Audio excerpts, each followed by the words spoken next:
So, you all know that one of my favorite movies from my youth is Weird Science. And I'm not gonna spoilers. If you've never seen the movie, it's really, really good. But there's a section of the movie where the one character says, "We forgot to hook up the doll." And I'm sitting here like in pre-show, and I'm like, "What did I forget to do? What did I forget to do? Like, what did I forget to? Oh, I forgot to realign all of the website viewing to the vertical monitor. For those of you that weren't here on Saturday for my World of Warships stream, my two monitors on the side now are vertical. Yeah. So we're gonna look at some forums today, but I'm gonna have to adjust. I'm gonna have to figure that out. I want to tell you guys I had an amazing week last week. I saw ghost rings. Every time I see your name, Ghost Rings, I want to say it's Ghost Rings. Like, just because of how the letters fall out. I did 7 streams in a row last week. I did Sunday to Saturday because I did Stream Raiders and then Ashes, World of Warships, Ashes, World of Warships, Ashes, World of Warships. I took yesterday off, wrote a lot about content creation, and played some World of Warships. I'm gonna play World of Warships on the back half of my show tonight. I'm actually gonna go for 5 hours today. We're still trying to get those last couple of people. If you look on my Discord, I may have set myself up for embarrassment. What I said was, if we hit the 3rd advertising threshold for World of Warships, I will order from Amazon like the Admiral's outfit, and I will cosplay 2 World of Warships streams as Admiral Jahlon. You pre-ordered the Ashes of Creation $75 pack. Awesome. Nice to have you in the community. Nice to have you as a committed founders pack, founder follower. So, I do want to remind you guys on Wednesday, I have an 8-hour show. Like, I'm beating myself up this week. Wednesday, I have an 8-hour show. You guys are going to have to help me make that as short as possible. I'll do the first 4 hours Ashes of Creation, and then at 2 o'clock Eastern, we'll flip over to Stream Raiders PvP. So, as you guys can also see, apparently I've upgraded from Vegas blackjack dealer to Vegas magician. This top isn't exactly what I was ordering, but it's so hard to find Victorian era, steampunk era clothing. So, with that said, we're going to talk about some stuff today. If you guys have not watched the MMORPG interview with Steven, I think that one is worth a watch. I do have a couple of clarification questions into Steven.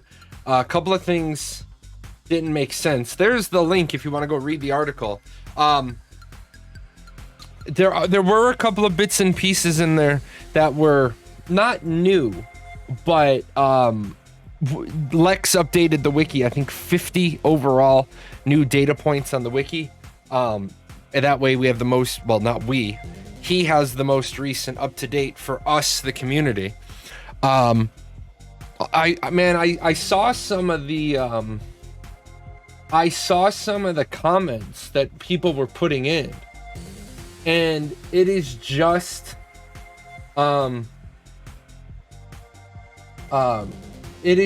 amazing how, like, in fact, let's talk is cheap, man. Let's look at that. I'm gonna, like I said, I'm gonna have to chop this up a little bit. We don't want to use that one. Let me see if I can do this real quick.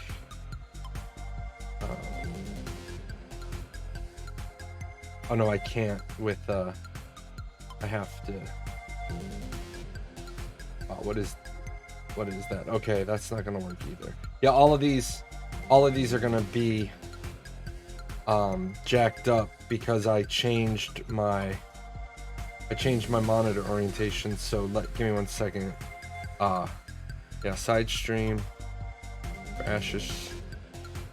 Oh. That is not correct at all.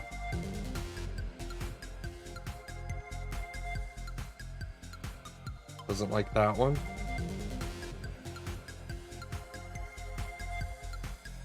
It won't capture my other two monitors. So I can't do that. Let me try a window capture. Right hand screen. Windows and Windows and Windows. Yeah. So felt like a solid PR interview, not in the way of new info. Yeah, well, that's exactly what it was. What's up, new time caller? First time caller? Right hand vertical. And let's do that, and let's shrink that. Let's take out their advertising. Let's do that later. This is gonna be, yeah. This, if I do 1, 2, 3, give me 1 second. Like I said, I have a vertical monitor on this side now instead of a horizontal.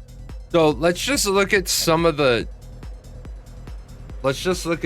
absolute hate comments, man. This is what Amazon was thinking. Okay. Just deliver and all will be forgiven. And when I say that, I mean over the next 3 years. We've heard this stuff before. Talk is cheap. Well, despite all the things said and done, I believe this will be a good game. I do too. If I didn't believe that, I wouldn't be doing this. Yeah, I want to talk about that in I want to talk about that in 1 second. The Alpha 2 map size. The guy who made millions selling Zango says the new product he is hawking will be one of the most successful ever. Wow, how unexpected. Slapshot 1188 is one of the most negative people I've ever run into, ever, anywhere. Like, Slapshot doesn't care about being accurate. Slapshot is just always, like, if you look up Slapshot's post on MMORPG, the guy's just negative all the time. Lies, deception. I wasn't all that interested in first, but I'm starting to come around. The Unreal Engine 5 video looks pretty good. The quality seems much better than a lot of Kickstarted MMOs. I guess it's a wait and see thing. Show me the released game. If we all wait for those 5 little words to come true, no more guessing, complaining horror stories. Of course, gamers are the most ignorant, willful, impatient, gullible consumers ever. So yeah, go fault multiply, you sheep. Yeah, like, you know. They're selling cosmetics packs for $75 to $375. They rotate each month for a game in alpha stage you can't even play. And this has been like this since Kickstarter. I hate this kind of thing from bottom of my heart. They have a shop on their website for things that did not exist yet. Yeah, so as you can see here, right? One of the things that kills Intrepid. Now, I know that this doesn't seem like a lot of people liked it, but you got 1, 2, 3, 4, 5, 6, 7. Can I count today? You got 7 people agreed with the sentiment. You know that people feel this way, and yet you don't change your methodology. I think there's a problem there, and I've said that repeatedly. This guy was so arrogant on stream, can't stand him, wish him the best of luck, but what a nugget. Yeah. To look at it objectively, Steven did come off of that interview as very arrogant, and I've tried to say, I have tried to say that sometimes being arrogant is okay, but I don't think Steven should continue saying, like, he's overhyping his game, and then now at this point I'm going to grab what was said.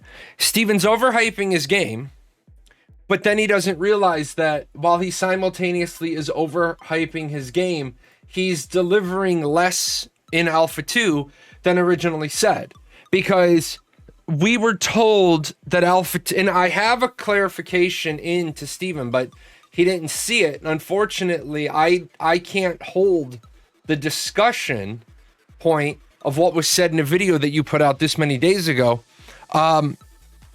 Originally, the alpha server was supposed to go till launch, but then we were told that in alpha we would test everything. And now it's the alpha 2 map is going to be 220 square kilometers.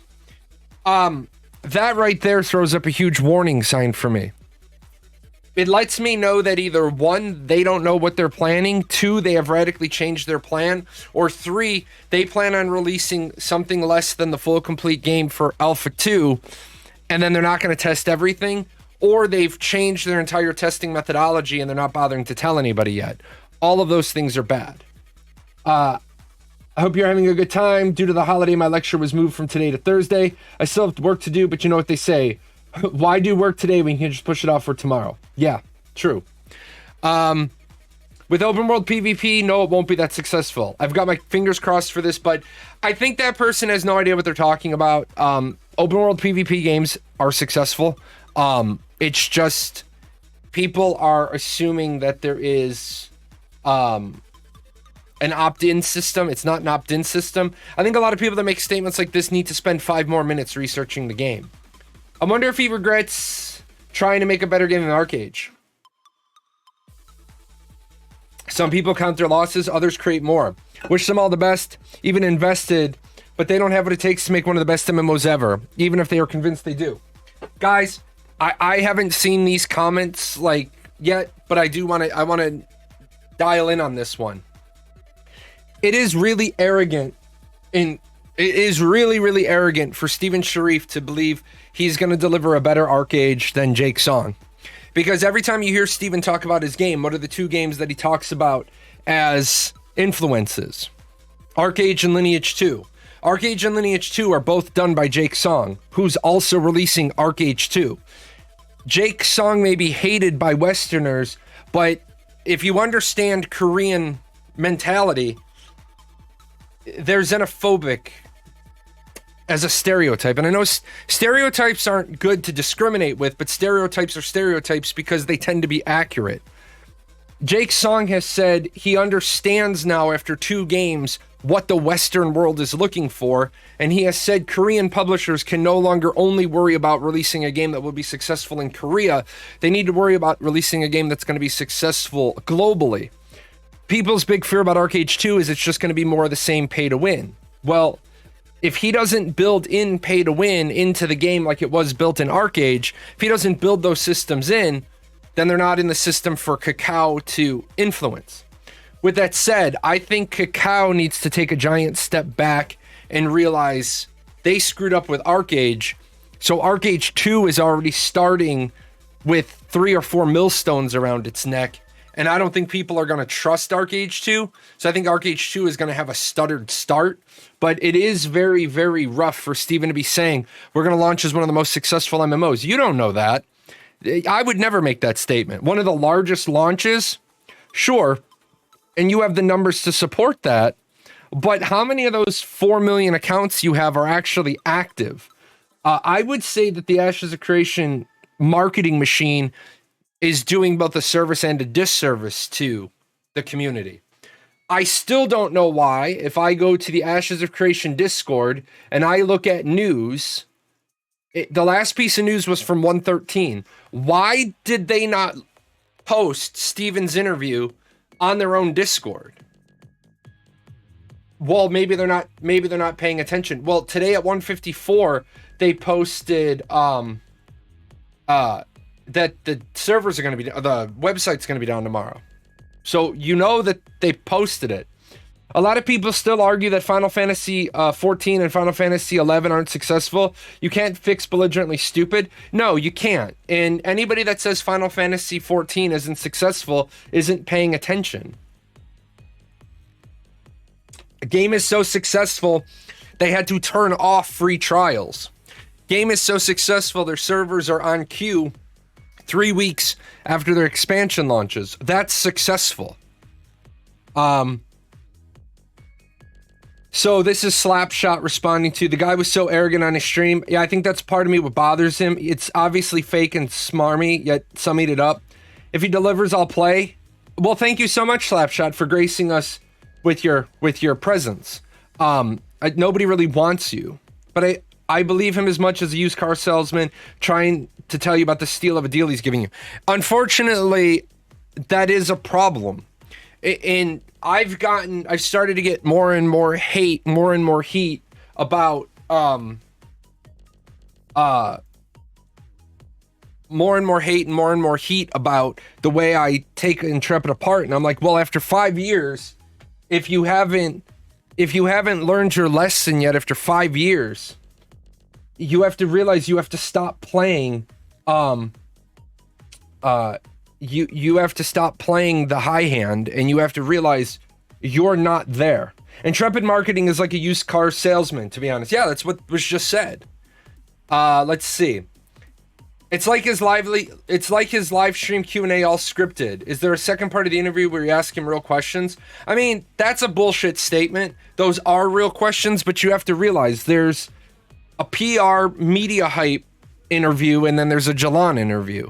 I'll do another interview with Steven, but I think right now they wouldn't want to do that because they won't. Like, my questions would be like, you're in the 5th year of development of your game and you're back to prototyping combat systems. So really, what percentage are you at complete? And don't talk to me about art.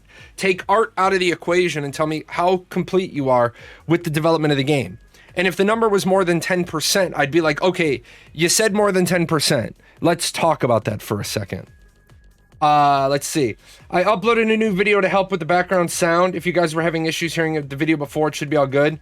Separately, I do love how inquisitive our community is. Yeah, nobody cares. Personally, I don't like answers like this will be the biggest MMO because it draws too much critical attention. I understand it's good for market purposing. No, it's not good for marketing purposes. And probably to draw more funding, but it feels like there can be better ways to get the attention outside of this. I think back to the WoW versus Final Fantasy 14 cycle that was going on for a good while a few years ago. Final Fantasy 14 won, or so some people think, and always thought about how humbling answers were from Yoshida when asked about comparison to WoW. He even admitted to playing WoW and went to a few BlizzCons when he could. He also encourages players to play other things aside from Final Fantasy XIV when they don't feel they want to play anymore. Some people might see that as dumb, but it seems to have worked in the favor of the most part looking back at it. It didn't help that the WoW dev team seems so arrogant about choices they later folded in on, the more recent being the whole Covenant power debate that they stuck to and ended up walking back on 915. Yeah, so what that is that's that leadership. That's that leadership philosophy. Yoshi, and somebody gave me a quote where Yoshi P was trash talking a game, and they gave me the Asmongold quote, and I looked at it, and I don't think Yoshi P is trash talking anybody. I think you have to remember there's a little bit of a language issue there. So, did you see how much better he did without someone in his ear chipping in and interrupting every sentence? I already see that. I see that all the time when Steven does AMAs, or he does the Reddit AMA, he does the the Proto Bear interview, my 3 interviews with him, Smurg's interviews, Big Cheek Giants interviews. Steven doesn't need anybody chipping into his ear, especially when you don't need to clarify. You don't need to clarify something that was said 2 seconds ago by the boss, and then you don't need to push yourself in, cut the boss off, and then say it wrong the second time you've done that. I don't understand why there's a confusion about how the cosmetics work, but twice Steven's looked dumb because he's been interrupted. Somebody else has said something and gotten him off track. I don't believe a single word Steven says until we have the game in our hands. Fair. The producer and money behind the game is say it's going to be great. You don't say. Boy, I vomit a little every time I hear a developer say that. Savage, but true. The Unreal Engine 5 demo was cool, but who cares if your 95 Honda Accord that got no gas tank has a shiny coat of fresh red paint? I don't understand. I don't understand your imagery here. The only thing that matters is playing the release game. Even then, I probably will wait a month. I used to be very hyped about Ashes, but as I read more of Steven Sharif in interviews and press releases, the more I discover what a shady, untrustworthy, dishonest potential con man he is. Except you don't justify any of that statement. Now I'm thinking Ashes has a better chance of being another massive failure like New World or a full-on scam like Star Citizen. The fact that they had a cash shop since day one and are still selling high-priced items even though we're not even to Alpha 2 yet, combined with the shady character of Stephen Sharif, makes me feel like the latter is true. You know what? All I gotta say to this person, Webby Gaming, it's you insulted the guy twice, but you didn't back up your insults. Like, what? Like, why do you think he's untrustworthy, dishonest, potential con man? Why do you feel that way? You probably, this person, if they got put on the spot and had to answer, if their life depended on it, they probably wouldn't be able to articulate an answer. Unreal Engine 5 looks amazing, but that will not make Ashes the largest and most successful MMO ever. Yes. So I don't know why, like, confidence is contagious. So is lack of confidence. Vince Lombardi, Green Bay Packers. But the truth of the matter is you don't need to make claims like this that you may not be able to back these claims up. You're like, in it, he says Ashes will be the largest and most successful MMO ever.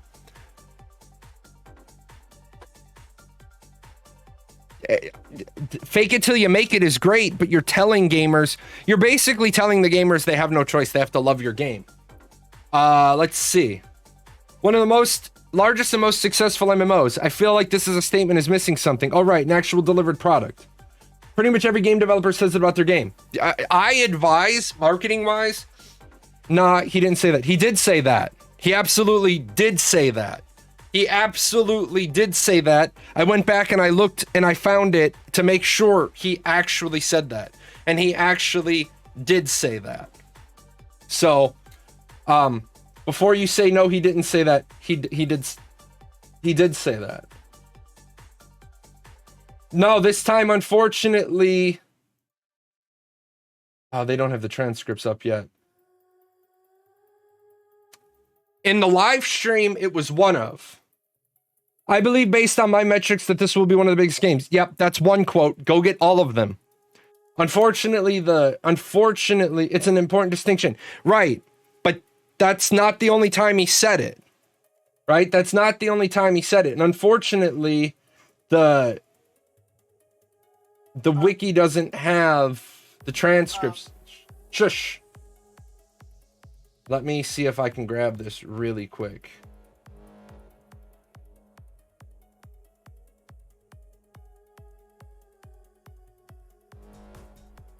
Let me see if I can grab it. Again, he did say it in this week's one. Unless you have the full transcript, they're not even aware of the past one. Yes, they are. These are all comments. All the comments you're seeing on the screen right now are all underneath that video. So, what you're doing right now, Ancient, is you're white knighting, and you need to not white knight. The reason why you should never white knight is because the moment you white knight and you get it wrong, the other guy wins. Unless you are 100% sure of what the other guy is saying, don't white knight.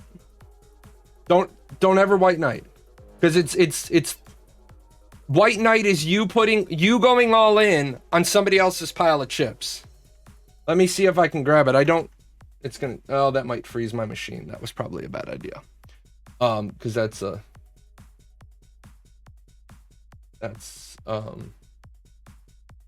let me drag this over here. If I can clean this up.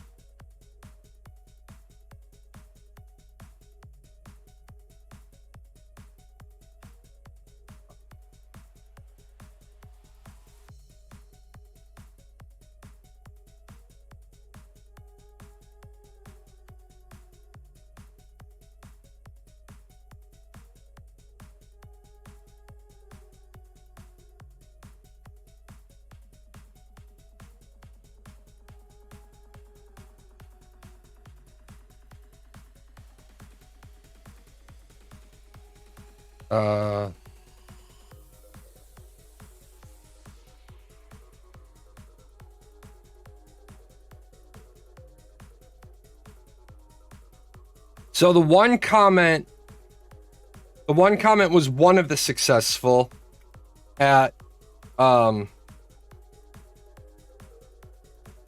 where is it? At 4718, he says, this will be one of the largest and most successful MMOs.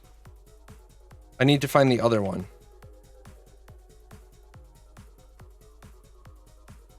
Except there's 23 references of, so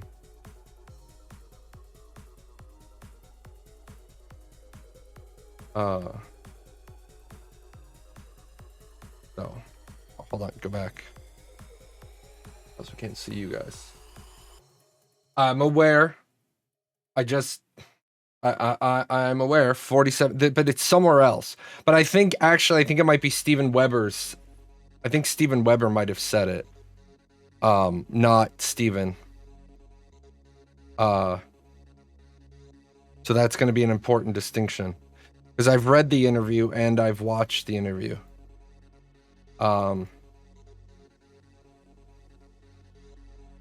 So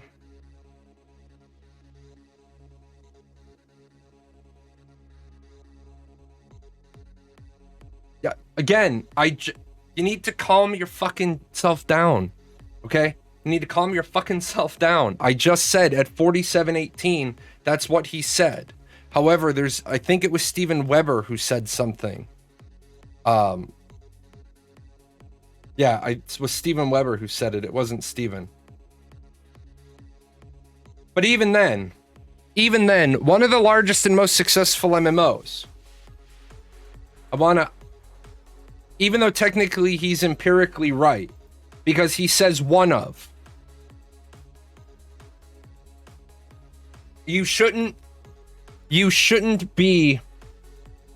I'd still say not a great thing to say, honestly, even if you include one of, just opening yourself up to what is happening now. Exactly. How do you know your game is like, basically what you're saying is I need to be one above 50%.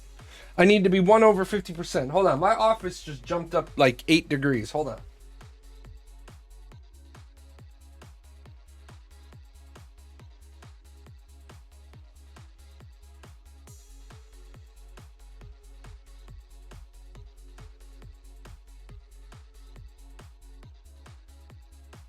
The middle of winter and I'm running an air conditioner. The author.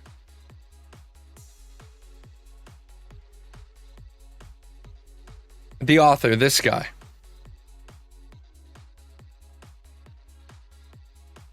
Steven Weber is the author of the interview.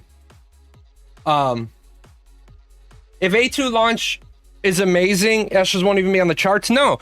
I mean, here's what people need to fucking calm down about. Ready? This is the big thing that even fans of Ashes are doing Ashes a huge disservice. If Arc H2 launches and is amazing, Ashes won't even be on the charts. Yes. That's the key piece right there. It continues to boggle my mind, right? Why do you need to use the phrase it's going to be one of the largest anything? Like, you already know that you're behind the 8 ball. You already know that people, as many people love your product, there's a person who hates your product. Why keep making Ashes out to be something it might not be? Like, why keep you know that so it's not like they can turn around. It's not like they can turn around and say, we didn't know people felt this way. Your content creators, your community have been telling you your paywall on your cosmetics is too high. Again, the things you say don't line up with the other things you say. So you keep saying this stuff. You keep pressing forward with the same company line, and you don't realize that for every one person you gain, you're losing a person on statements you don't need to make, on things you don't need to do. My issue with that statement is also, without a great start would be seen as a success. Now a great start is what is just to be expected. Yeah, again, absolutely. And these are the things that, military people, because all I can really speak about is the last 15 years of my leadership experience was military leadership. Under promise and over deliver. Don't ever do it the other way around. Don't ever overpromise and underdeliver, right?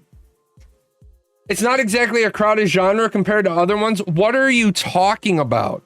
Did you just say the MMORPG genre is not crowded? The MMORPG genre is the most crowded.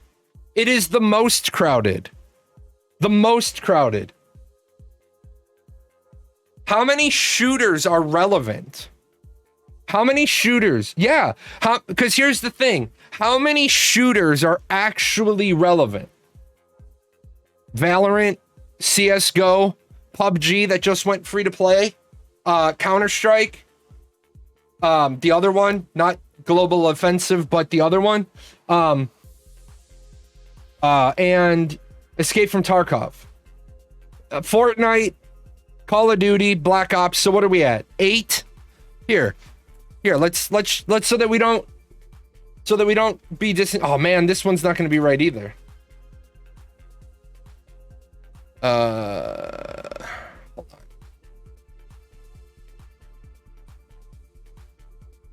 on. Error,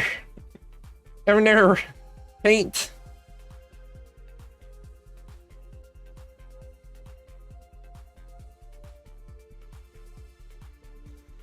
Okay. So I'm gonna have to make some changes to my setup because I've got these on vertical, or I've got these on different monitors now, so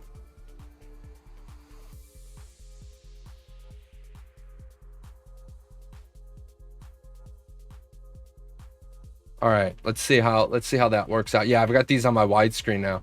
So let's do this. Let's try again. So shooters. Fortnite, obviously, PUBG, number 2, CSGO, Overwatch. Yeah, we'll put Overwatch on there. Rainbow Siege 6, Valorant, Apex Legends,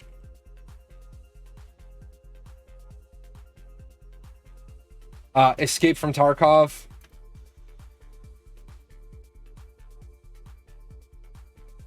Halo,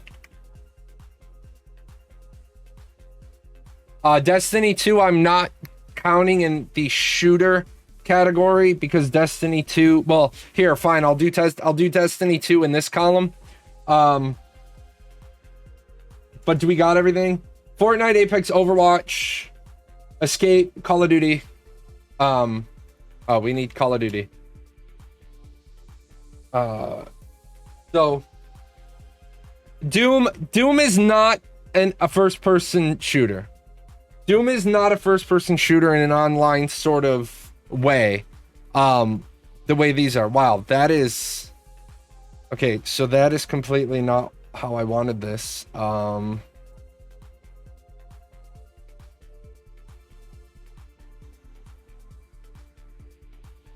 I'm gonna have to shrink up.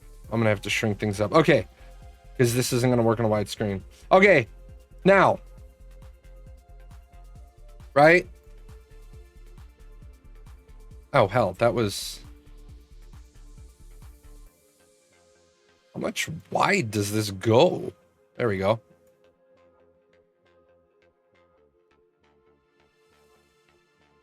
I'm gonna have to completely redesign this one. Okay, so now when we go over here and we do MMORPGs, ready? Final Fantasy 14, Final Fantasy 11, Arcage, right? Lineage 2 is still played. WoW is played.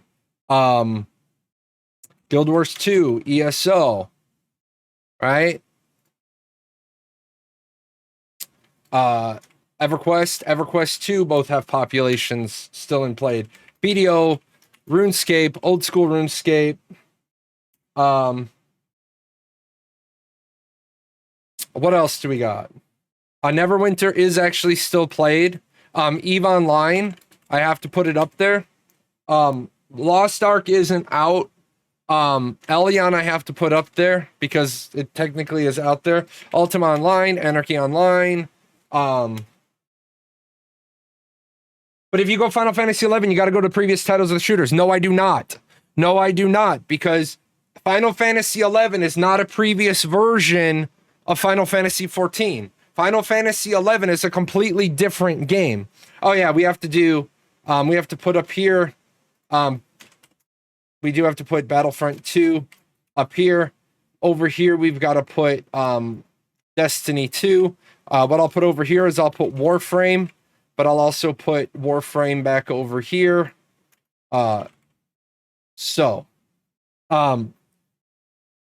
Okay, but then add way more shooters if the bar simply... It's not that it's still... Okay. Final Fantasy 11 still has a following. It's an MMORPG that still has a following. Where would PlanetSide be on those lists? PlanetSide would be on both. Team Fortress 2, yeah, so we can put TF2 over there. But you see, when you start to say... Rust wouldn't go over there because I would not put Rust on the shooter side. We'd have to do another column for survival games because I would put Rust, DayZ in a survival category because there is some overlap in the Venn diagram. But when you start to say, right, that are we talking, yeah, Star Wars The Old Republic, are we talking player base or are we talking saturation of games? What did you, there was one other one, Battlefield 2042. Yeah, I have to put Battlefield 2042 up there. So, when you start looking at the titles, the issue is Call of Duty and Battlefield have at least 3 each. You're right. However, I would have to see the exact numbers. I'm talking simply, when you say Final Fantasy 14 is a previous iteration of Final Fantasy 11 is a previous iteration of Final Fantasy 14, that's simply not true. Albion, yeah, Albion would go over here as much as I don't like the game. Albion goes over here because it does count. Alion's already on the list. Quake. Do people still play Quake? I'll put Quake over here. So when you say that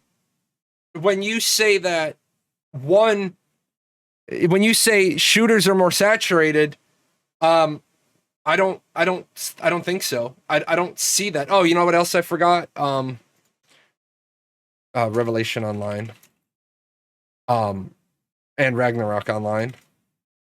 So, when you say one is saturated, the other, Trove, yeah, you got to start, and then if we do Trove, we do Rift. Do you see how, when you start kicking over the rocks for MMORPGs?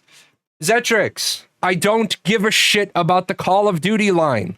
I've already acknowledged you. I don't give a shit because if I do that, then I have to put all the little tiny minor MMORPGs up there. And if I do that, it's going to become a disingenuous statement. There's not a lot of people. Oh, Terra, Aeon, Blade and Soul. So you see, when you kick over one, you start getting more. Sure, if I want to put the 3 Call of Duties up there, I could. DC Universe Online. Right? So, when somebody says that the shooters are more saturated than MMORPGs, that's just not true. So when Ashes of Creation releases, look at what they're releasing into. They're releasing in, yes, Sword of Legends Online. Does anyone still play EQ1? Yes, a lot of people. Oh, New World?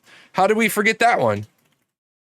New World. So, you know, you're just, when you say the MMORPG market isn't saturated, look at how saturated it really is, right? Look at how saturated that market is. And now Ashes is going to try to like bump in here, right?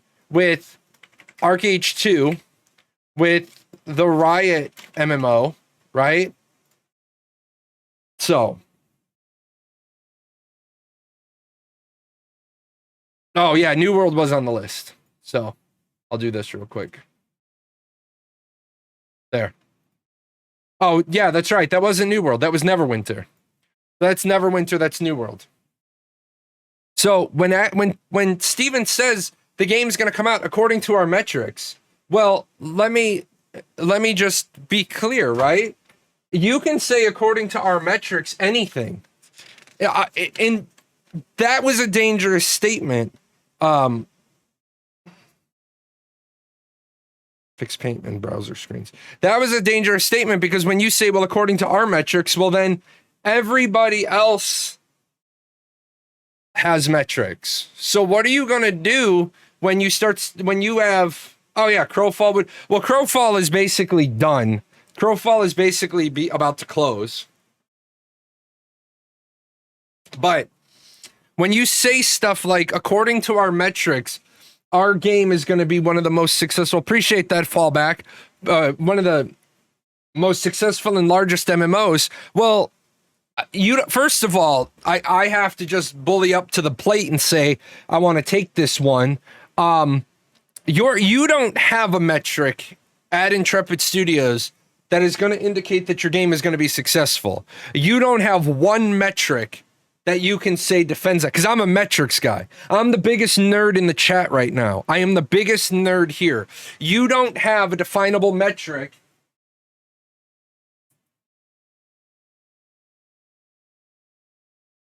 if I roll up on you and I drop that big shit on you, I drop the Toyota Way on you, and this looks so new because it's the second edition. If you try to say we have a metric that shows our MMO that isn't released yet is going to be one of the most successful MMOs, I'm going to say, let me see that metric. Because Crowfall thought they had those metrics, and Camelot Unchained thought they had those metrics, and New World thought they had that metric, and Rift did, and Final Fantasy XIV did, and it took them 8 years to get there. You don't have a metric that says your game is going to be one of the most successful. You can turn around and say our game is going to be one of the largest. We have one of the largest pre-registration campaigns ever. And I'll say, yes, you do. Because I don't have any data that refutes that. You have one of the largest potential day one populations. Yes, and I don't have anything to dispute that. But I think it is really dangerous to keep on this fake it till you make it, overhype, overpopulation, because then you can't turn around when people shred you, right? When people shred you, and then you're kind of stuck in this, oh, well, why he set 1 year estimated delivery date for making AAA MMORPG. Okay, so he didn't. They never set a 1 year delivery date. Why is the game still not released? Estimated delivery 2018. The estimated delivery was never 2018. That is a problem with Kickstarter. Maybe if we could look at individual package sales, we could see how many people are interested. No, because the package sales are locked. The packages are cost prohibitive. The packages are cost prohibitive. So there is a reason why you can't use that data.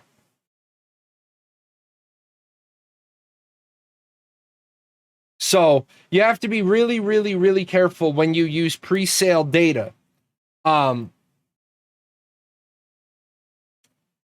Apparently, a network and client tech of 18 years, Aaron Victoria, said he believes Steven is unknowingly misleading the community with AOC's capability. He believes the 1,300 instance skin meshes will fail because increased processing of larger amounts of animation and synced player data sees massive data queues and requires more frequent player updating. As the data queue grows, increasing amounts of clients will experience extreme translation inaccuracies that will require tons of extrapolation. You're not wrong. Okay? So when it comes to that, you're absolutely positively not wrong. Even more so, someone from the technical team needs to step in and inform Steven. So with that right there, can we just talk about how bad that clip has now gotten? Because at first the clip was shown And I don't think Steven was ready for it to be shown. And then Steven tried, and then there was a misspeak, and the misspeak was big. And as we move forward here, there were going to be people who take that clip apart for what it was really supposed to be versus for what it really is. And I don't think that clip is now a benefit. I think that clip is another example where somebody's going to say, Intrepid Studios doesn't know what they're talking about. Day Intrepid started making game till now. What kind of real progress Intrepid made? Asking this because they should already have 100% finished games. So what is it, 10%? It's not a bad question. Why release the Battle Royale and monetize it? Is Steven saying there's no point in buying the game at the moment? Why is he selling JPEGs? If Steven said he doesn't like the hype, then why he took the official content creators, why he hired a PR team? He took and hired them over 3 years ago when the game had 0.01 content. If game has enough money without Kickstarter, why he Kickstarter it? What Kickstarter means to him? Well, we know that answer. For Steven made a mistake. He went to Kickstarter as a marketing thing because Steven didn't understand marketing an MMORPG, nor should he have, because Steven had never marketed an MMORPG before. Steven went to Kickstarter. However, all of these things that are being said are the things that you did address this question. You did address these two questions. However, because when you address those two questions, you didn't fall on your sword, right? But you didn't fall on your sword and do the mea culpa. You don't starve off these questions 2 years later. I guess what I meant is my statements say FPS or single player RPGs have multiple new titles every year, while MMOs seem to be a much bigger time investment. As it seems, most people see 3 or 4 titans of MMO genre that everyone tries to unseat, mostly unsuccessfully, and 2 of the arguably biggest ones are 18 and 12 years old. Yes, true. He's already said multiple times the Kickstarter to gauge interest. Vale, but that's bullshit. Okay? That's bullshit. You don't go, first of all, you don't go to Kickstarter to gauge interest. That's not what the tool is for. That you going to Kickstarter, setting an $800,000 goal, having stretch goals isn't, you can't with a straight face say we only went to Kickstarter to gauge the interest. You went to Kickstarter to get the money. You went to Kickstarter to get the money. And to say anything else is disingenuous. It might not have been your primary reason, right? It might not have been your primary reason, but you went to Kickstarter to get the money. What is special about opening Kickstarter, but when it's finished opening the web shop? Well, that doesn't matter. If money isn't a problem, as Steven says, why bundle alpha beta keys with all cosmetics? Why sell anything at all? Steven replaced Jeffrey. Steven, what kind of experience you have as lead game designer? Steven didn't replace Jeffrey.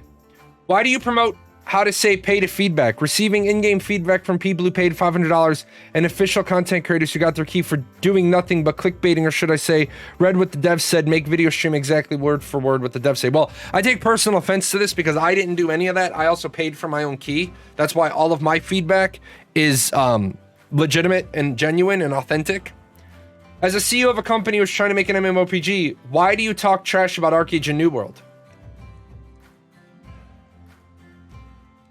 What really happened with your original referral system? It works. The original referral system worked just fine. There are more questions, but this should be a good start. Well, yeah, but here's the problem. Steven doesn't owe you an answer. Just want to say, as a game dev, it's not nearly impossible at all. Tracking 1,300 points in 3D space and what they're doing is fine. The spec server they might need will quickly amplify and incur more cost. Something being harder doesn't mean it's impossible. What players see from today's game is normally tech from 48 years ago and mostly poorly implemented. No, the thing is that where the impossible part is, if you're not caught up on that 1,300 video, that 1,300, this one right here, is the giant misspeak that happened with this clip. The giant misspeak was Margaret confirmed that this was recorded on a 1080 at 30 frames per second, when this is actually recorded on a 3070 at 30 frames per second. That is a huge difference. The reason why that is a huge difference is, yeah, it was recorded at 1080 on a 3070. The big difference there is the level of power of what a 3070 has under the hood versus what a 1080 has. And then somebody tried to, and this is why, guys, I want everybody who gets mad at me and wants to white knight brigade me, that's fine, but realize when you try to white knight against somebody, you never win your argument by telling the other person their argument is wrong. You're actually more destructive to the community. Some of this stuff that you guys do, even when you try to come in here, I hope you're not engaging with other people about Ashes the way you engage with me, because I will absolutely crush most of your arguments only because I can go for 5 years of quotes. But I see some people that want to go bullheaded against people. Well, what are you trying to do there? Are you trying to help Intrepid, or are you trying to be right? Because there's a way to win people over. There's a way to win people over, and browbeating them with facts that you think fit their answer. Like the guy today, we had a guy in the Discord. He put a post up in the forums where he wanted you to have to do a quest in order to be able to explore different biomes. So in order to be able to go into each and every one of these different biomes, he wanted you to have to do a quest. And then he wanted that quest to give you a cloak that went on a cloak keychain. And I said, this is a horrible idea. It's a great idea for a survival game. It's a great idea to have, it's a great idea for you to have the right clothing to go into the right biome. I think 7 Days to Die does this okay, but they need to push the envelope. One of the things about 7 Days to Die is I can walk around in my puffer coat all the time, running and sprinting, and I don't ever overheat. I don't know about you guys, but if I'm going into the desert, I'm gonna wear a t-shirt and shorts. Wait, no, I'm not. I'm gonna wear BDUs. Why? Because going into the desert in a t-shirt and shorts isn't necessarily a better option. You want to keep your skin covered. Valheim does the same, but it's a different experience. Absolutely. Survival games do this. But when somebody wants to just keep bullheading that this is a good idea and it should be in the game, and I'm like, well, it goes against core design pillars, it goes against node system, it goes against player agency, it goes against this, it goes against this, and the person wants to just keep saying, well, I think it's a good idea, and I think okay, but you're ignoring the stuff we have from the studio. I think it's a good idea. I think it's a good idea. Okay, you think it's a good idea and you're biased because it's your good idea. If 10 people are telling you your idea is bad, your idea is bad. Now, unfortunately, at some point, I'm going to get less than, cordial about it, because I'm going to say to you, your idea is dog shit. You're not listening, and the more you try to present this bad idea, the more I'm hating your idea. So I'm going to start... I try to be nice, and when I try to be nice, like yesterday, I had a guy in the Discord yesterday. First of all, getting mad because I don't like his idea. I'm telling him what's wrong. Oh, not his idea, his position. We were talking about if you agree with a position when you sign the terms of service. He doesn't believe that, he doesn't agree with not being able to sell your account. And I said, well, you do agree with it because you signed the terms of service. And he immediately turned around and said, well, I don't have to agree with the law, but I'll follow it. You're right. You will follow the law, because you can't, when you get pulled over by the cop or arrested by the cop, and say, I don't agree with that law. It's inherent to the social contract that you agree to all the laws of the land. If you don't agree with the laws of the land, you leave the land. And I said to him, you're talking about a law versus a contract. These are two totally different things. He's like, that was a metaphor. It's like, no, that's not what a metaphor is. And then he said that I was being, I don't even know what word he said. Something equated to hurtful. I'm like, no, I'm not. If you don't know what words mean, don't use them. Similes and metaphors. Jahlon is a walking dictionary of Ash's knowledge. Metaphor. Jahlon is like a walking dictionary. Simile. Know what the words mean. Come on now. I don't identify as a citizen of your country, and in my own, I can do whatever I want in my country. Oh my God, Zetrix, that's like the America. Analogy, yes, analogy. That might be one thing. I grew up in the desert. People tell me I'm an idiot, but when I put on a long sleeve button-up shirt and blue jeans when I go to the desert and they're in shorts and a t-shirt, I come back with maybe a minor burn and they come back looking like a freshly steamed lobster. Yeah. It's like my kids in the military, my 18 to 21 year olds, because I was 24, they would all have their sleeves rolled up. It'd be 100 degrees in the Texas heat.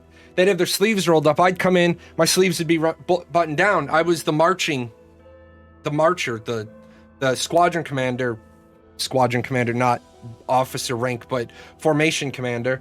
And I'd come down and be, okay, put your bags down, roll down your sleeves. And everybody would complain, it's so hot. Yeah, it's so hot. That's why we're rolling down our sleeves. Everybody else has sunburn up and down their arms. Why don't we have sunburn? Because we cover our fucking arms. It's like, it's why they issue us sleeves. Get pulled over for drinking and driving. Nah, not today. Drive off. Yeah, see how that one works out for you. Do that. All right, I want to take a look at some of these. I haven't looked at these, and I do apologize. I do need to, I made a note. I need to work on... Oh, no, not this one. We want to do Ashes. I want to... Yeah. Give me a moment. I need to... Look at this thing. Now presenting this fucking thing. My monitors are all vertical. My side monitors are vertical now. Whoa, whoa, whoa, whoa, whoa. Calm down. You calm down. Okay.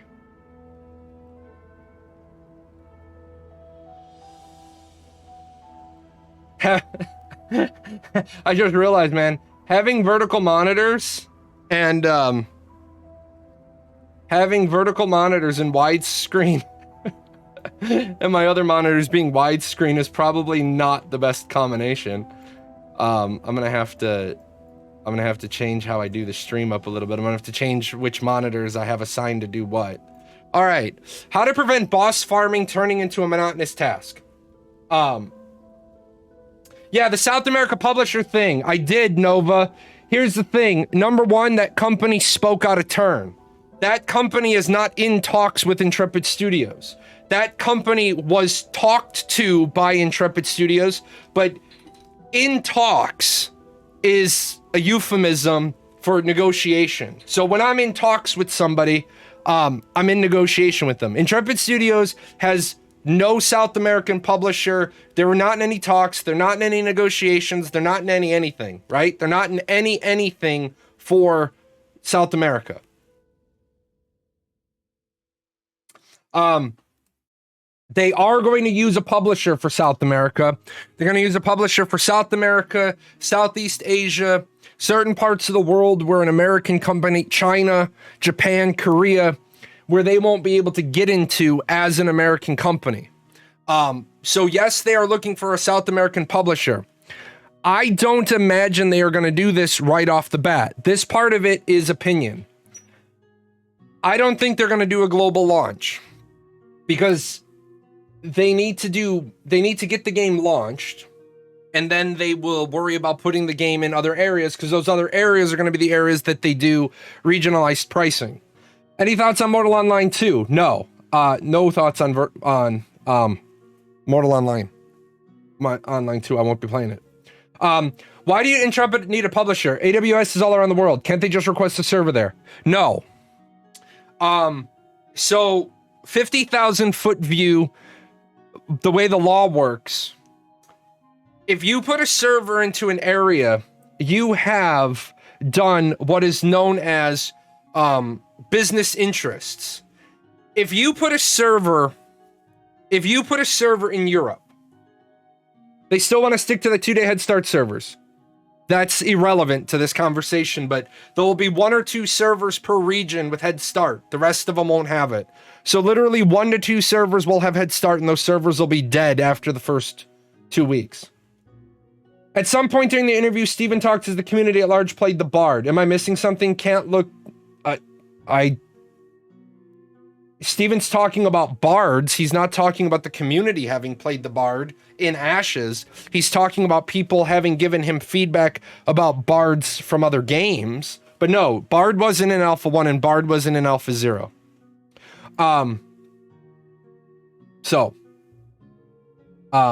Anyway, if you open a server in Europe, you have done what is known as a business interest. Right now in Europe, they don't have an office. They're not a European business entity. So their ability or their requirement to follow certain European laws doesn't exist, because as it is right now, a European does not have their European protections because Intrepid Studio is not a European company, it's an American company. When you log into a server in North America to play a game, you're a European that's done business in America. Remember, the internet kind of messes with all the laws everywhere. Yeah, they're setting up an office in Amsterdam, absolutely, but they haven't opened it yet. The reason why they haven't opened it yet, in my belief, is the moment they open up the office in Amsterdam, then anybody from Europe that makes a purchase from that point forward will be able to refund whenever they want, because that's European law. So, that's why I don't think they're going to open the Amsterdam office until they're at a point where the refunds won't hurt them. As far as South America, Europe, or South America, Southeast Asia, Japan, Korea, and China, it's not enough to just put a server in there and not support it. I also want to remind people, the people that are like, oh, well, I shouldn't have to pay 15 euros. Right? Do they become a European company at that point, or they have to actually be based there? European law is so jacked up that what they will do is they will spin off either a separate company or a division. Most of the time I've seen it's a division inside of your company. However, with Europe getting stupid with the size of some of these fines they've levied on companies, I wouldn't be surprised if they spun up a second company called Intrepid Studios Europe. Because remember, if you get fined and you're one business entity, then your entire business entity got fined. If you're Intrepid Studios Europe and you get hit with a $500 million fine and your company has $43 million in the bank, you look at Europe and you're like, here's the $43 million. Your customers now no longer have our service. Get fucked. And then what do? You can't find the American company because America will be like, nah, not interested in that.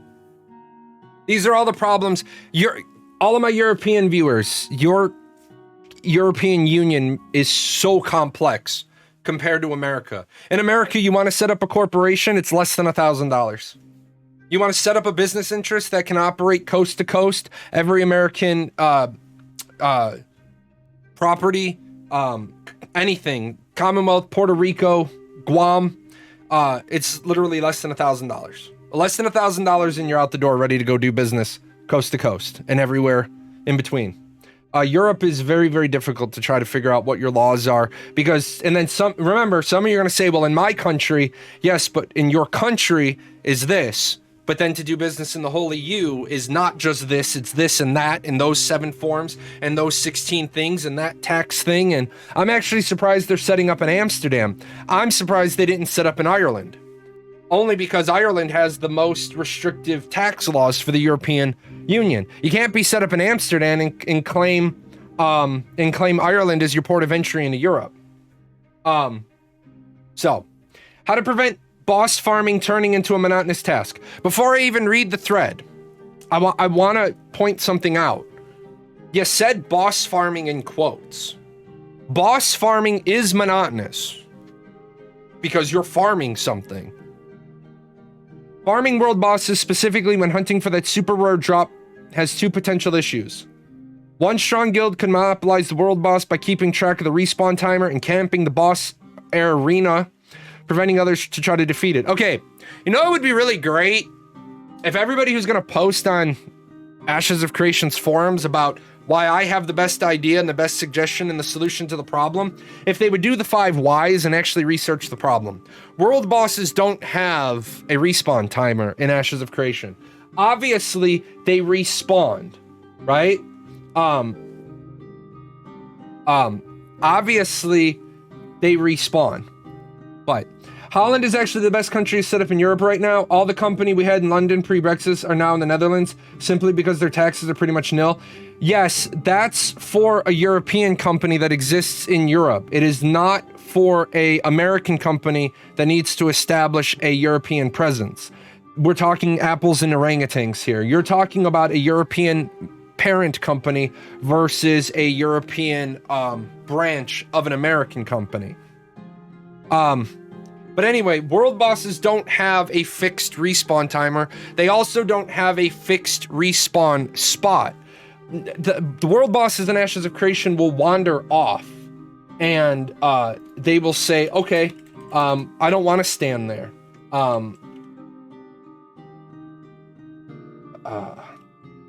So you're not going to be farming the you're not going to be farming the Jahlon. You're going to be farming Sprocket every 12 hours on cooldown. Sprocket will show up. Maybe he shows back up in 72 hours. Maybe he shows up in 36 hours. Maybe he shows up in 6 hours. Maybe this is the 19th time you've killed Sprocket and Sprocket launches a Monster Coin event. Ashes is doing some interesting things with their world bosses. Number 2, once you got the mechanics mastered, the process of farming a boss becomes tedious since it is a long battle with no surprises. Also incorrect. In Ashes of Creation, the world bosses draw their power on they draw their power from the nodes in the world. As the world evolves, so do the world bosses. So if you kill the twins, let me see if I can grab this real quick. Where's the twins fight? And then skip ahead. So, and I don't know if these are, I'm going to use these as an example. I don't think these fall into the world boss category because these are like a low-level raid boss. And not every raid is in a dungeon.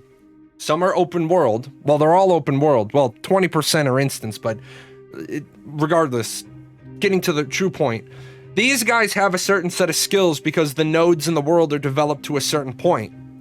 As the world evolves, these bosses, if they are truly world bosses,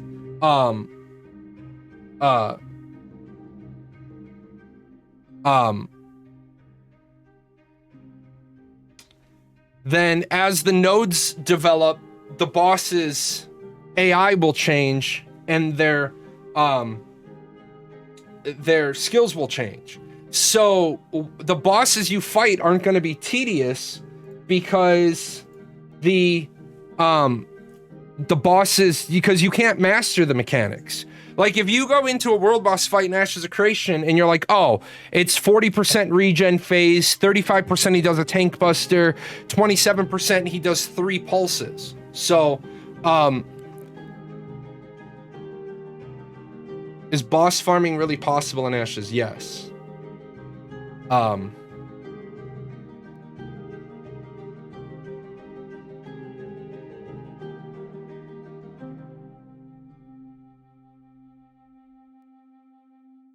Since you have literally never played an MMO in any sense, could you be considered farming content? You're uniquely unqualified to discuss the topic.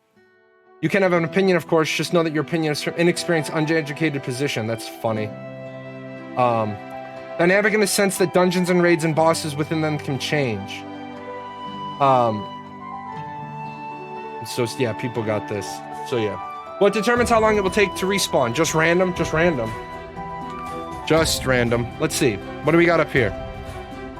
Oh, how often will a node be sieged? Yeah, we talked about this. Oh no, we didn't talk about this. I just happened to answer this one. How often will a node be sieged? Warning includes math. This is another person. Quick answer, not as often as you expect. Wrong.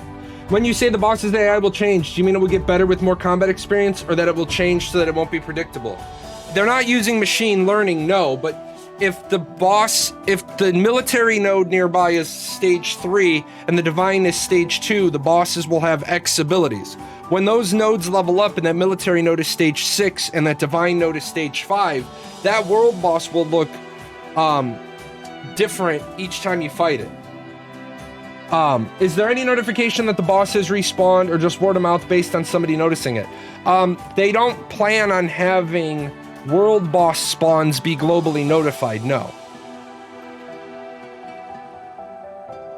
But there might be a world boss who spawns and he starts a monster coin event. Whoa, whoa, whoa, whoa, whoa, whoa, desk. Whoa, desk, what are you doing? Yeah, but by the way, for those of you that didn't see the setup on Saturday and why all my monitors are wrong, that's what I did with my monitors. I set these two monitors vertical, so I'm gonna have to change. I'm gonna have to change all of my screens. Let's start with the concurrent users on a healthy server. Sieges are planned to handle 250 versus 250. No, incorrect. Node sieges don't have a cap. So, right there, strike one. If the node is fully developed, there are 103 nodes. Let's say 5 metro large city nodes are being sieged above. That is 98 more nodes split between 2,000 sieging players. Okay, we're gonna skip this thread. I remember how bad this thread was.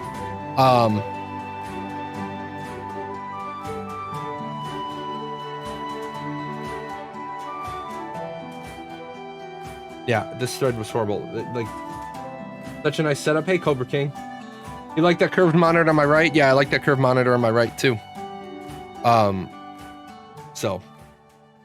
You guys can check this one if you want. This person makes so many mistakes. Let me make sure that I cover how many nodes will be sieged. Warning includes math. Great. I'm gonna do this real quick. Right? I want to make sure that we understand the rules. So, and I apologize for my chalkboard being out of commission. I got to change all my stuff. So, rules of node sieges. Okay, first of all, do I think your math is correct? No. Every day, 2 times a week, 5 times a month. No, because you put a sarcastic face.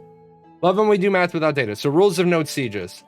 Stage 3 and up can be sieged, right? So that's number 1. Node gets 21 days of protection at siege up. When a node goes from 2 to 3, it can't be sieged for 21 days.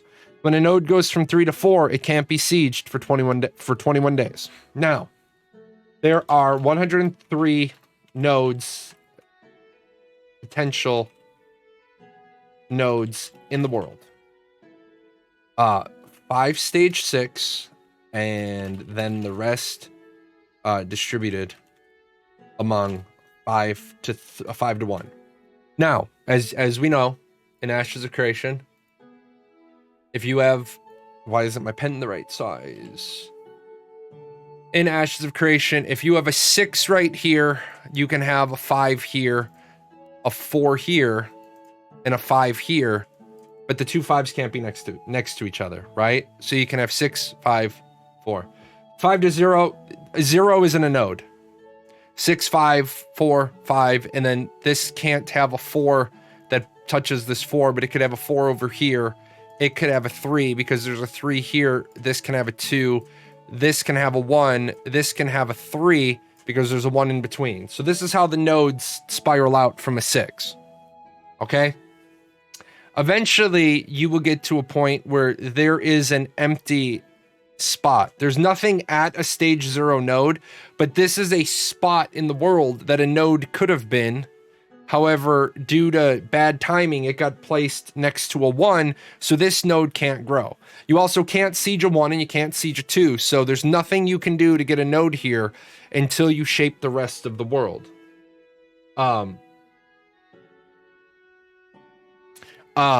With that said, the number of siegeable nodes in the world,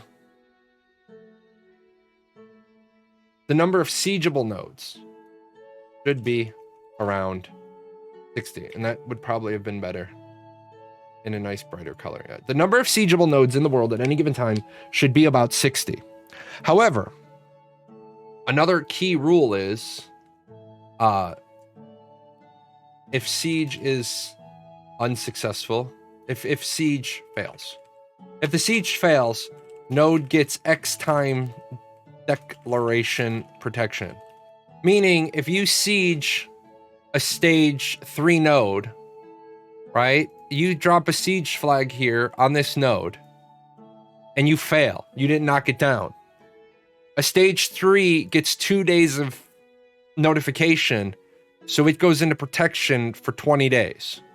Now, this node could conceivably spend 41 days in protection because it's being blocked by this 4. Let me do this real quick. I'm going to just drop a 2 there so that I don't have 2 4s blocking it. This node gets sieged. It gets 20 days of protection. If this node gets sieged and falls, and this node goes to stage 4, it will get its lockout protection from winning its defense, and then it will get another 21 days of protection because it staged up. Not sieged up. Staged up. If that makes sense. So how often will a node be sieged? A node will be sieged no more than once every X days, depending on its inherent protection level. This person goes through all this math and they're completely wrong on 99% of their math. The 5 largest nodes sieged, great fun. 10 or dozen other nodes sieged, great fun. 90 of the 103 nodes not sieged in any given month, which means, yeah, it's just a completely guess. Good diplomacy, competent mayor, healthy guilds. None of that has anything to do with a node being sieged. You can be a great mayor. You can have great diplomacy. Remember, anybody can drop a siege flag. This is not, excuse me, node versus node. This is anybody not in the vassal chain drops a siege flag. Appreciate the follow. Do we know if that will be additive? If you level up a node after it was sieged and it was in cooldown, most likely take the longest of the 2 durations. What will happen, Threather, from the way I understand it, talking to Steven about it when it was all convoluted, is if you're under protection and then you stage up, you would go back to 21 days protection. So you could conceivably have up to 41 days protection, but it might be 37 if you staged up while you were still under the node protection. Steven seemed to indicate that it would not be additive. You would get the next level of protection. Did they clarify on whether or not a siege scroll could be obtained when a node has protection? No, because they probably don't have an answer to that yet. Node questions. In the recent interview Steven had at MMORPG.com, he briefly discussed nodes. It was mostly an overview that anyone who's been using these forums would likely not need. However, he implied something interesting. He implied that if you're into dungeon crawling and combat, then perhaps a military node would be suited to you. This might seem intuitive and harmless at first until you recall Steven has said on multiple occasions that the combat is the most immersive gameplay feature. Does this mean we're going to see an overrepresentation of militaristic nodes? No.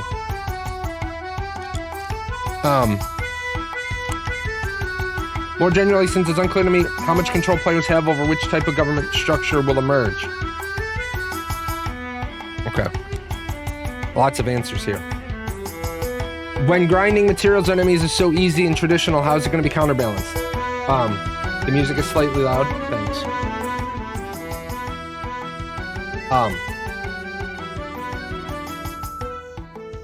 Unfortunately, when I got the tracks, I didn't master the tracks, so they kind of jump all over the place. Yeah, this particular music track is quite loud. Unfortunately, I didn't. One of the lessons I've learned is that I need to pay an audio engineer to level all the tracks to the same level.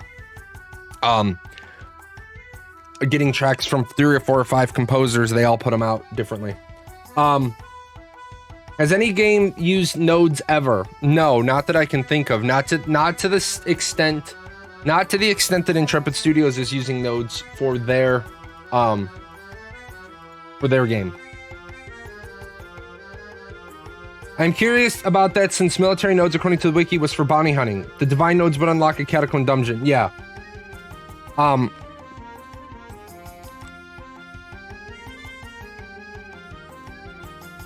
Most of the corruption bounty hunter info in relation to military nodes has since been superseded. I don't have a quote for you, but don't expect that in a live game.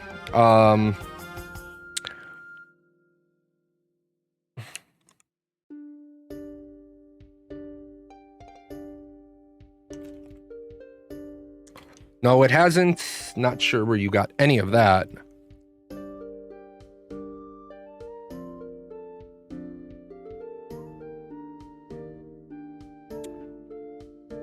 Board node types 102 is closer to 25 of each type. 103. Theoretically, a server could try to only progress military cities and metros as much as possible.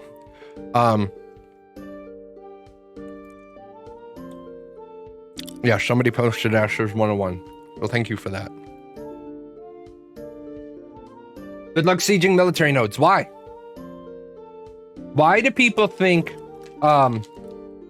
military nodes are going to be harder to siege than any other nodes? I still don't understand that. I keep hearing people say that. But you could have a divine node in a local area that the monarch decides to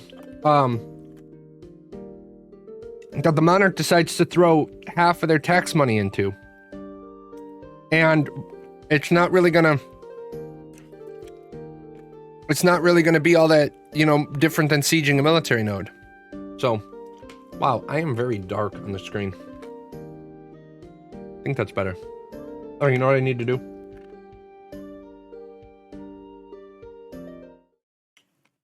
Wow. That is, there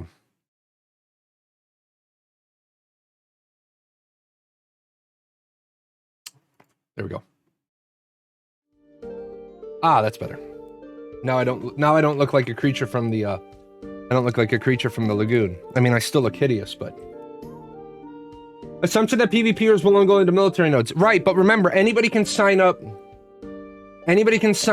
for defense of any node. For some reason, they think only PvPers will live there. Yeah. You're gonna have other people that live in military nodes. Also, remember, if only PvPers live in your node, or you think, okay, if only PvPers live in your node population is gonna be so small that you're not going to have the advantages of a lot of people. Number two, think about the value of the scientific node to 20% of the world. A scientific node allows 20% of the world to have fast travel from their node to their metro and back. Even if you don't necessarily like the scientific metro, the fact that for nothing out of your pocket, you get a fast travel to that central hub that cuts down at best 12.5% of the world, right? So if you can teleport from your node to the metro, you could conceivably 12.5% of the world at a minimum, up to 20-30% of the world, depending on how the crow flies. Imagine being landlocked and your metro being on the water, and you teleport to the metro and now you're on the water.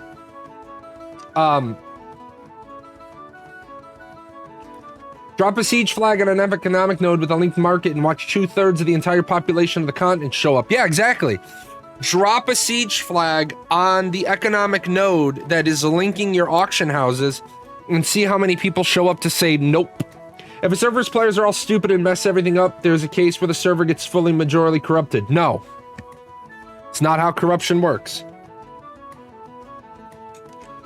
Wasn't it said that military nodes may have benefits for sieges? Yes, they may have benefits for sieges, but their benefits would be a tangible benefit to the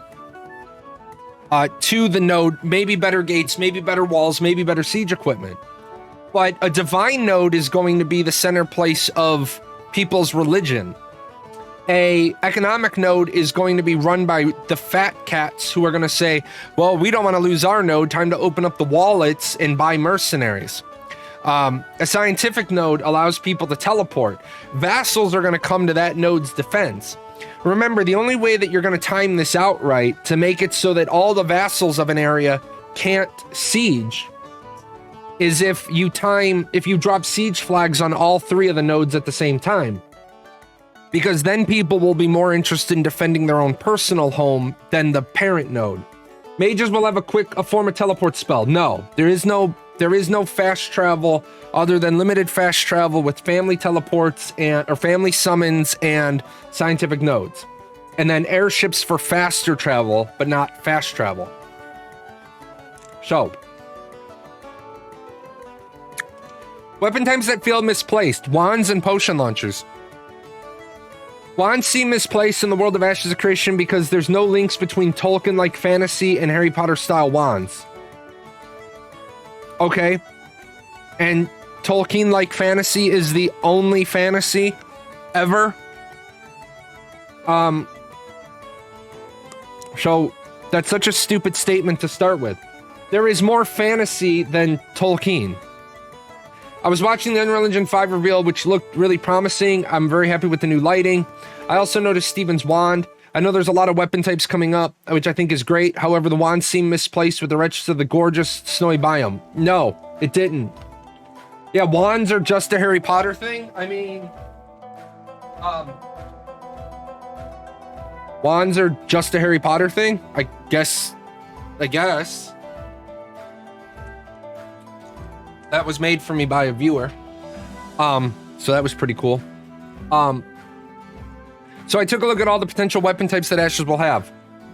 Maybe it's just my point of view, but hear me out. Ashes seems to have a following classic Tolkien-like fantasy world. Dwarves, elves, humans, orcs. Obviously things aren't one for one because this isn't a Lord of the Rings IP. Yeah, that's also Pathfinder.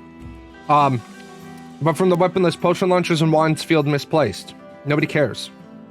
I wasn't focused on the potion launcher very much because the Intrepid is tentative about putting them in the game. Wands, on the other hand, we have seen in Alpha 1 in the Unreal Engine reveal.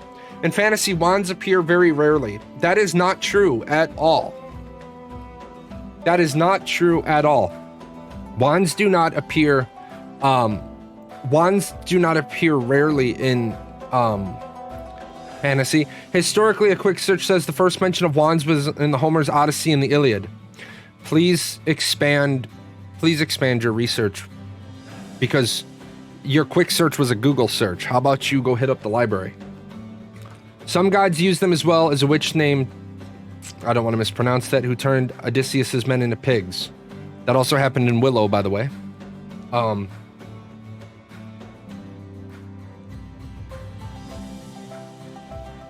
In more modern and pop culture, we see several stories with wands in them. Okay, I'm happy for you. Now I know if World of Warcraft did it, why shouldn't Ashes of Creation? Did a lot of references. Okay, you never put together. So when Steven is swinging his wand around and shooting spells at the flower monsters, it looks a lot more like a Harry Potter game than fantasy or high fantasy. So, yeah.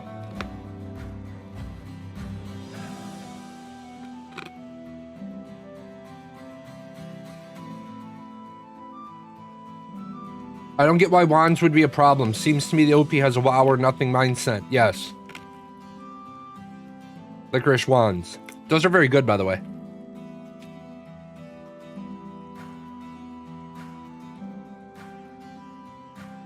Coming from a decade of an MMO that has wands as a mage weapon, and having played an online ARPG for about 5 years now that uses wands, I see no issue with wands at all. Oh my god.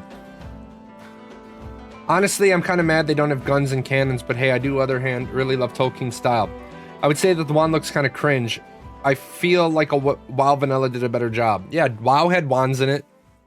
Did it not? Wasn't that the mage's offhand? If all you know is Harry Potter, then everything looks Harry Potter to you. Yes. Wands are just short staves, if that helps. True. It's not the size of the staff, it's how you use it. I have to say, I love the fact that they have one-handed and two-handed staves. They don't have one-handed staves, just so we're clear. I don't know where we got one-handed staves. Look, my black wand is shooting blue and red magical spells. Yes. Kind of surprised Harry Potter didn't get brought up as an example of wands in pop culture. It's also where we have a good look at light, medium, and heavy wand attacks in cinematography. You can make wands a little more technical than what we saw in Alpha 1. No, you can't. No, you can't, because that's the filler attack. The wand is one-handed staff. The scepter is a one-handed staff. The staff is a melee weapon.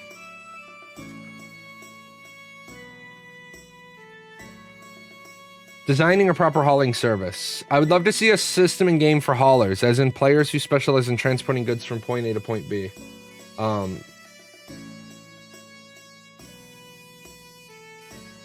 Not merchants who transport their own goods, but player guilds the merchants can open contracts with to move these goods. Okay, so,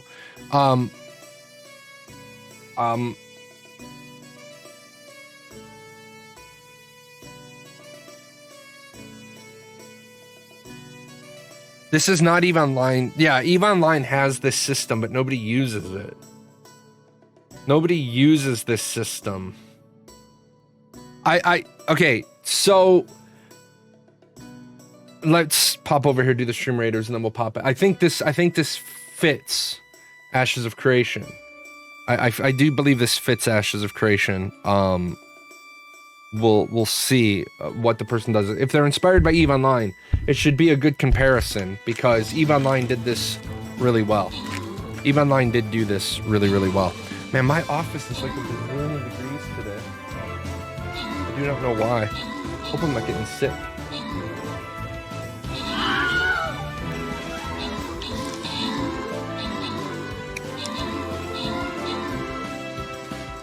Brother, are you a chicken? No. Looks like a damn chicken. Yeah, Wednesday's gonna be a long day. So if staff is melee, why would someone use it instead of something else? Why not? Staff is melee because it goes in the melee slot. I don't know why. I don't understand what your question is.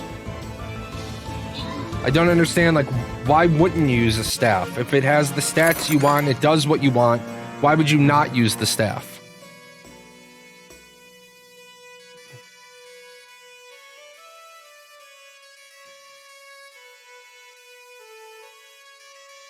No.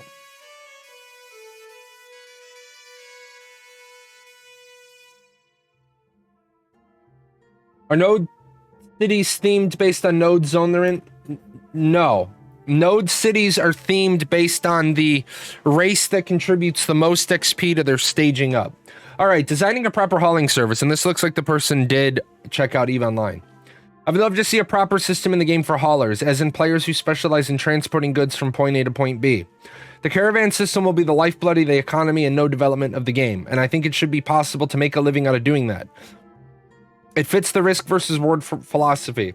How would you guys design a system? Obviously, we need a system for listing and accepting contracts.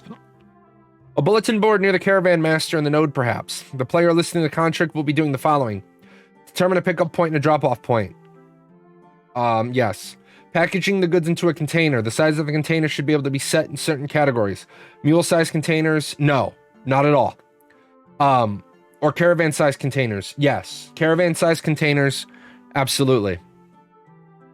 The contents of these containers should not be hidden. Set a collateral for the amount of goods in case transport fails. No. Not at all. Not at all. This is usually 100% or more of the total value. I'd probably set it to 110 myself, but no. Not at all. Set the reward for successful delivery. This is usually based on the amount of collateral and the distance it needs to go. Okay, so what this person is trying to do is what EVE Online did. EVE Online used to have a bunch of scammers that would set the collateral higher than the value of the items, and then they'd wait until you picked up the contract. They'd send you to a very specific system, so you had to take a very specific route. They'd pop you. You wouldn't be able to complete the delivery, and they would get their stuff back. Set a time frame to delivery, a day, a week, or whatever realistic. If the goods aren't delivered in time, the player listing the contract will get the collateral paid out, but will not be getting the goods back. Used to, yeah, I don't play EVE anymore. I'd like to see some sort of blacklisting function where the player can ban specific other players or guilds from accepting the contracts. For example, people in the past who have proven unreliable. For the hauler, the player accepting the contract, check the bulletin board for available contracts. If one or more contracts seem good, they accept, the collateral is paid out of pocket. The hauler now has free terms in picking up any packages and delivering them within the time frame. For long hauls, I think it should be possible to drop off the packages and then continue the trek the day after. Sure. If the hauler accepts several mule-sized contracts, it should be possible to load them in. No mule-sized contracts. None. No mule-sized contracts. If you're going to do this, you're going to do this with a hauler, not with a mule. If delivery time is exceeded, the hauler forfeits the collateral and any rewards. Probably get a bad rotation, but they keep the goods. If the hauler is attacked and the mule caravan is destroyed, they lose obviously everything, so the reward for success needs to be decent. Okay, so the problem here is you're trying to make this a player-driven thing, but you just need to create the system. You don't need to regulate the rewards. This could be part of the artisan processing classes. No, it couldn't. The problem with this is it has a real impact on the economic capability of real people. Yes, being able to blacklist people helps, and only going with the trusted providers is great, but things happen. For example, my corporation in Elite Dangerous offers hauling missions. The game isn't so realistic that failing to deliver these results in serious issues, but I am capable of accepting the mission, putting 500 plus tons of something valuable in my cargo hold of my biggest transport ship, and then becoming unable to log in for days due to some random thing. When I return, my corporation finds me, and now I have 500 tons of someone else's that is useless because reasons. Well, no. So, that's on you. That's on you. You couldn't log in for whatever reasons. My corporation didn't get the benefit from this being transported because I wasn't able to, but I have the goods, and no one else can just take them. If I get attacked by pirates, often contracted explicitly to intercept the delivery, I can fight them or run from them, but they delay things if I fight them, and there are enough of them are strong enough I have to stop and wait for allies, since I don't metagame enough to make NPC pirates trivial. Well, NPC pirates are regardless in the situation. Failing these missions used to impact the faction directly. Insert a bunch of people basically zerging the concept of all you're talking about PvE here, or you're talking about NPC factions. Something to bear in mind, I'm not arguing against this, neither the overall fact it could be implemented. Yeah, it could be implemented. I can only say I'd never use it because I don't have much love or even faith with people. I think it would be cool endgame activity for PvPers if they were okay with the game of log out for a half hour today prepping to be attacked. Or log on for a half hour today prepping to be attacked. I think this works better with buy orders and sell orders, to be honest. I think this whole concept works better with buy orders and sell orders. So for example, we're just gonna do 4 nodes, right? So these are 4 nodes on the train, and in this node there's a copper mine. Wow, I cannot, my hands are hurting today, so I'm gonna have to do words. There's a copper mine here, right? And buy, sell. Buy order is 1 gold. Sell order is 2 gold. People who want their gold right away can fill a buy order.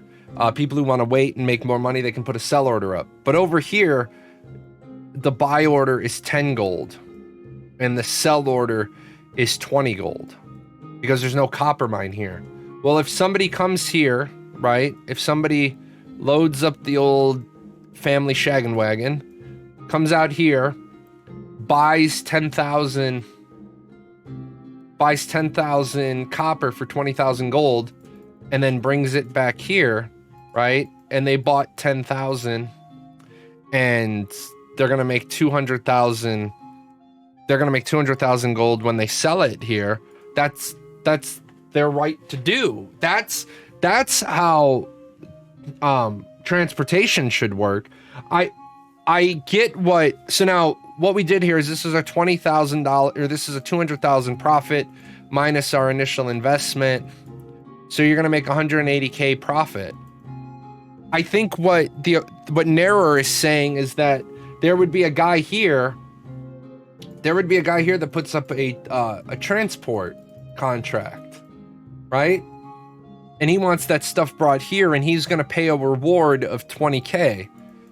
But if you did that, if I got it all the way here, I would look at it and I would just decline the contract. I'll take the penalty and I'll lose everything. So what you'd basically be saying then is you would want the person to put up 180K collateral for 20K profit. That's not going to work. It works in Eve because people need specific stuff moved port to port, jump point to jump point. They need ammo modules in large numbers, ships, whatever. They want to, and even in Eve anymore, legitimate people don't do that. Legitimate people just run it themselves. Will NPCs and Ashes be smart enough to aggro caravans, or caravans generating higher aggro? The NPCs will attack caravans. If you run your NPC, remember, if you run your caravan past the NPCs are going to say, "Oh, hi, target." You remain a target. +1 on adapting Eve's courier contracts into Ashes. Just to be clear, nothing in my post seems to be counterpoints to the likelihood of use of system by haulers. I thought I was explaining the problem if I failed. You were describing something like an NPC created mission. Yeah, my suggestion is 100% player driven. Yep. All player driven. I don't know why people quote huge posts. Maybe you can have multiple tiers of caravan sizes reward. Maybe the skills let you combine 2 contracts in a 1 trip. Yeah, I mean, you could do that. What's up, Rex? Even buffs to your own stats. Yeah, I mean, you could have a caravan, just like you're gonna have a caravan defender or a brigand skill tree. You could have horizontal progression that is caravan mastering. The only problem with that is there'd be so much gaming of the system, because what I would do is I would simply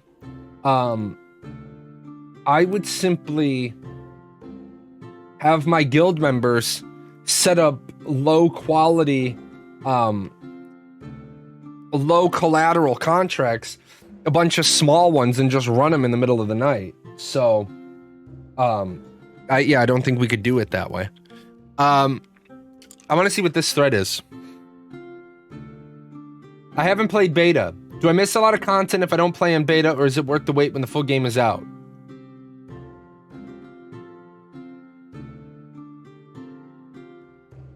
This person shared a good answer. You won't miss any content if you miss beta. All the content will be present when released or added in later expansions. If you are asking if there's an advantage in being familiar with the various systems before the game is released, the answer is yes.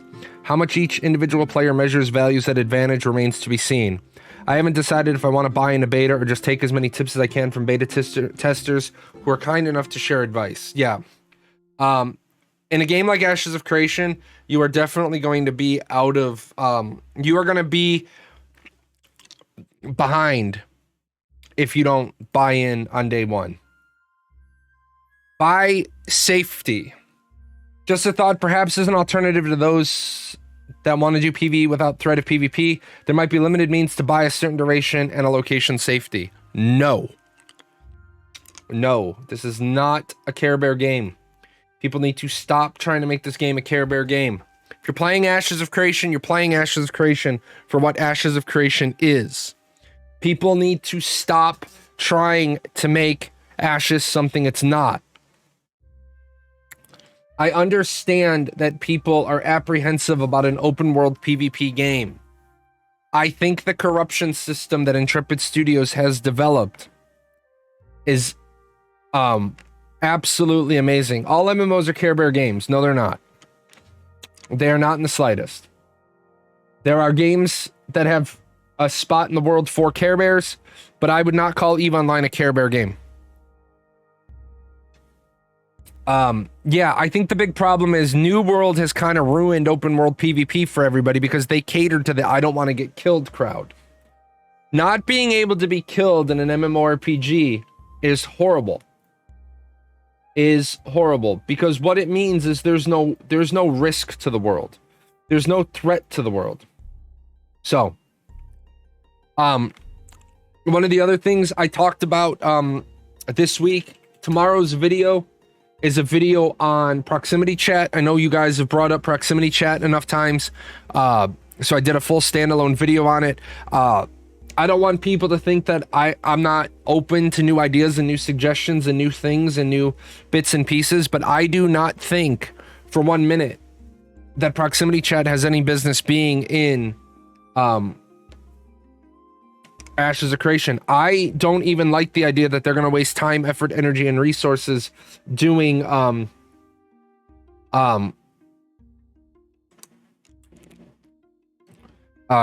doing party chat, guild chat, and tavern chat.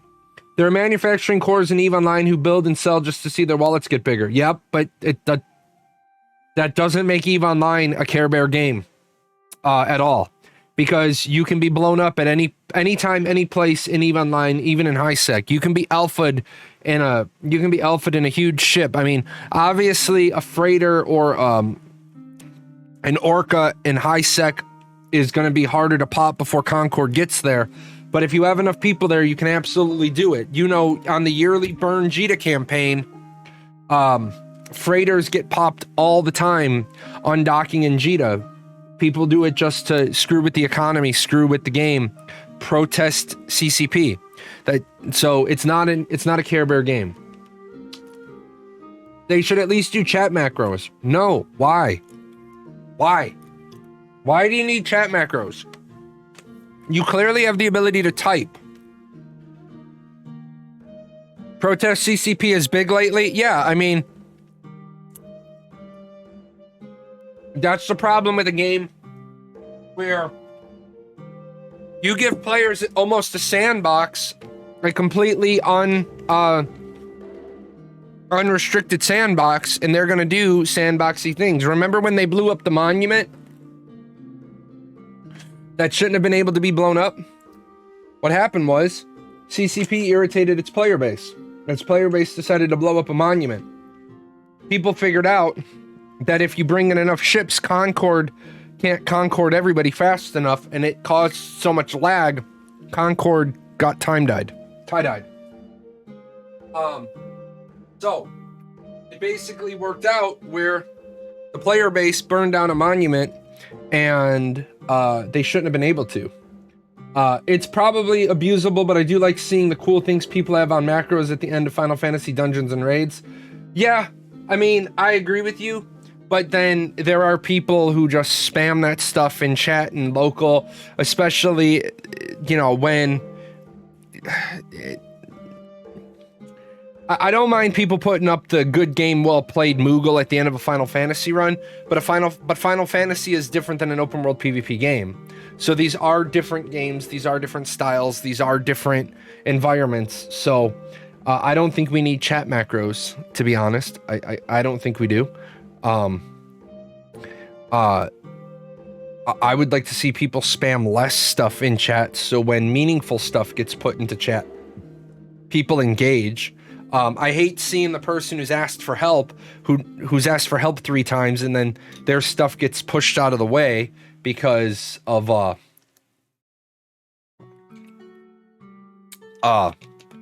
people spamming ridiculous stuff. I also think that Intrepid Studios needs to be very Johnny on the spot about globally muting people. I think instead of, you know, being soft on stupidity, I think you turn around and you globally mute people, and then their first global mute is a day, second global mute is a week, third global mute is a month, and their fourth global mute is a year. Their fifth global mute is you are permanently globally muted. That means you can't talk in anything but party chat, raid chat, and guild chat. I would almost go so far as to say if you get globally muted permanently, then you can't talk in game at all, and you're inconvenienced. And that should be account-wide, not character-wide. I also think, truthfully, that if Intrepid wants to go a step above, they should send you an email that says, hey, all of your future accounts are already on their 4th strike, because you as a human being are on your 4th strike. If it's going to be in some obvious... If it's going to be in, obviously it will be toggleable, but imagine some high-pitched kid yelling good game while he's teabagging you. Yeah, one of the things that I will automatically turn off is, like, if they have proximity chat, I want a version of the client that doesn't even have the chat software in it. I view that chat software as bloatware. I don't need it. I'm never going to use it. I might use it on my second machine for my new player-friendly tavern on my alt.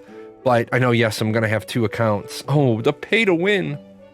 Can't believe people still think having 2 accounts is pay to win.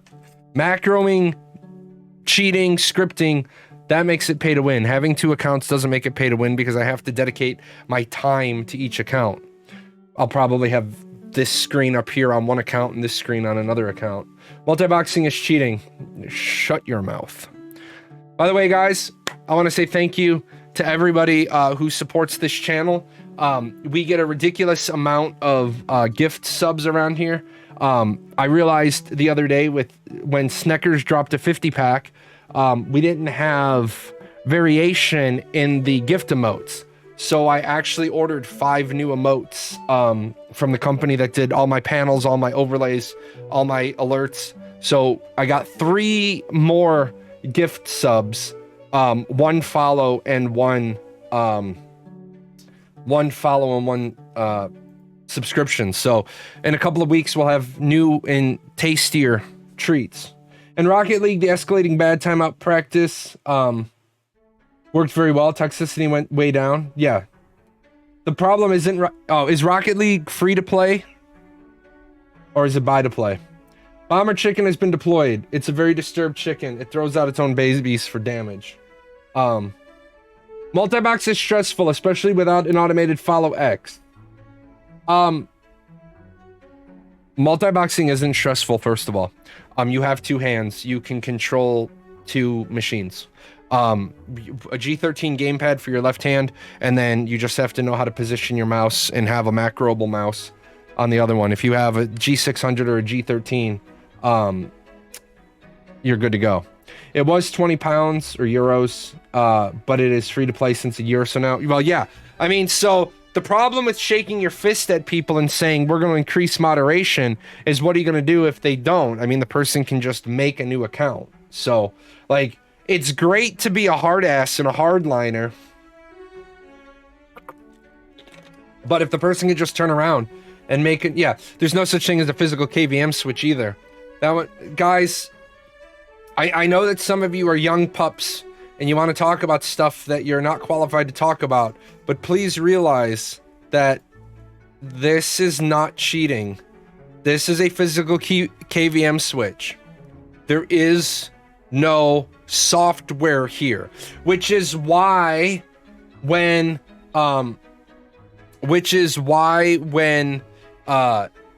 Intrepid released their statement about multi-boxing and not being able to use synergy, which synergy is simply a multi computer control interface. They said you can't use software to do it. I said, so you're gonna make me bust out the physical KVM? Why does it have to be that ugly? There are much nicer ones these days. The nicer ones actually use software. The new ones actually have firmware in them, and firmware is software. So when I say a physical KVM switch, it's that. There is no software, period. So when you say you can't use a KVM switch, I say, honestly, kiss my ass. How are you gonna know? There is nothing you can do to monitor that, right? And so I know young people like to say every KVM switch has software. No, it doesn't. But playing the game at high skill level will take you at least 20 matches, so there's an intrinsic incentive to value your account and its progress. Why? Do you get rewarded? I have no idea. Do you get tangible rewards? Uh-oh. Hold on. The Big Kahuna.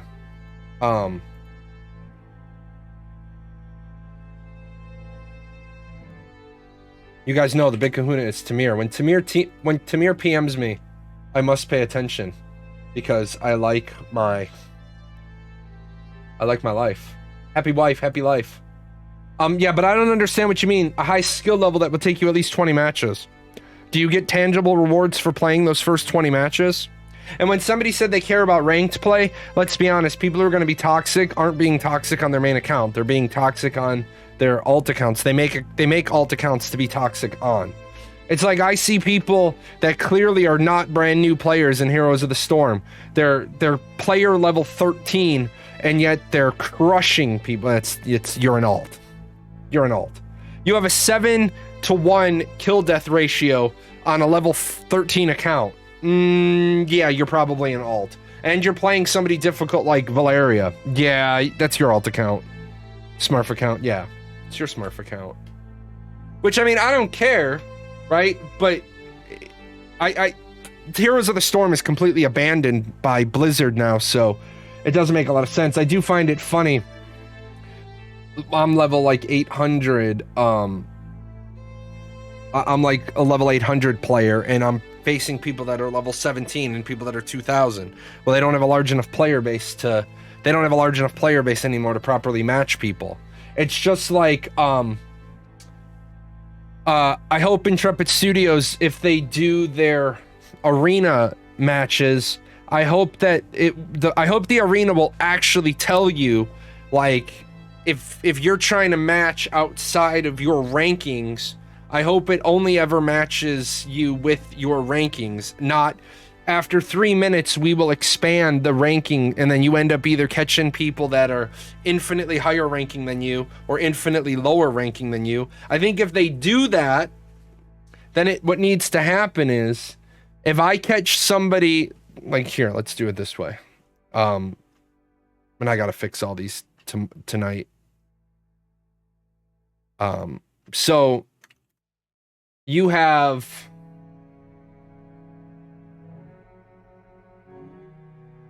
You have 0, 100, and you just happen to be ranked at 50. And the matchmaking software is only supposed to give you matches between 40 and 60. So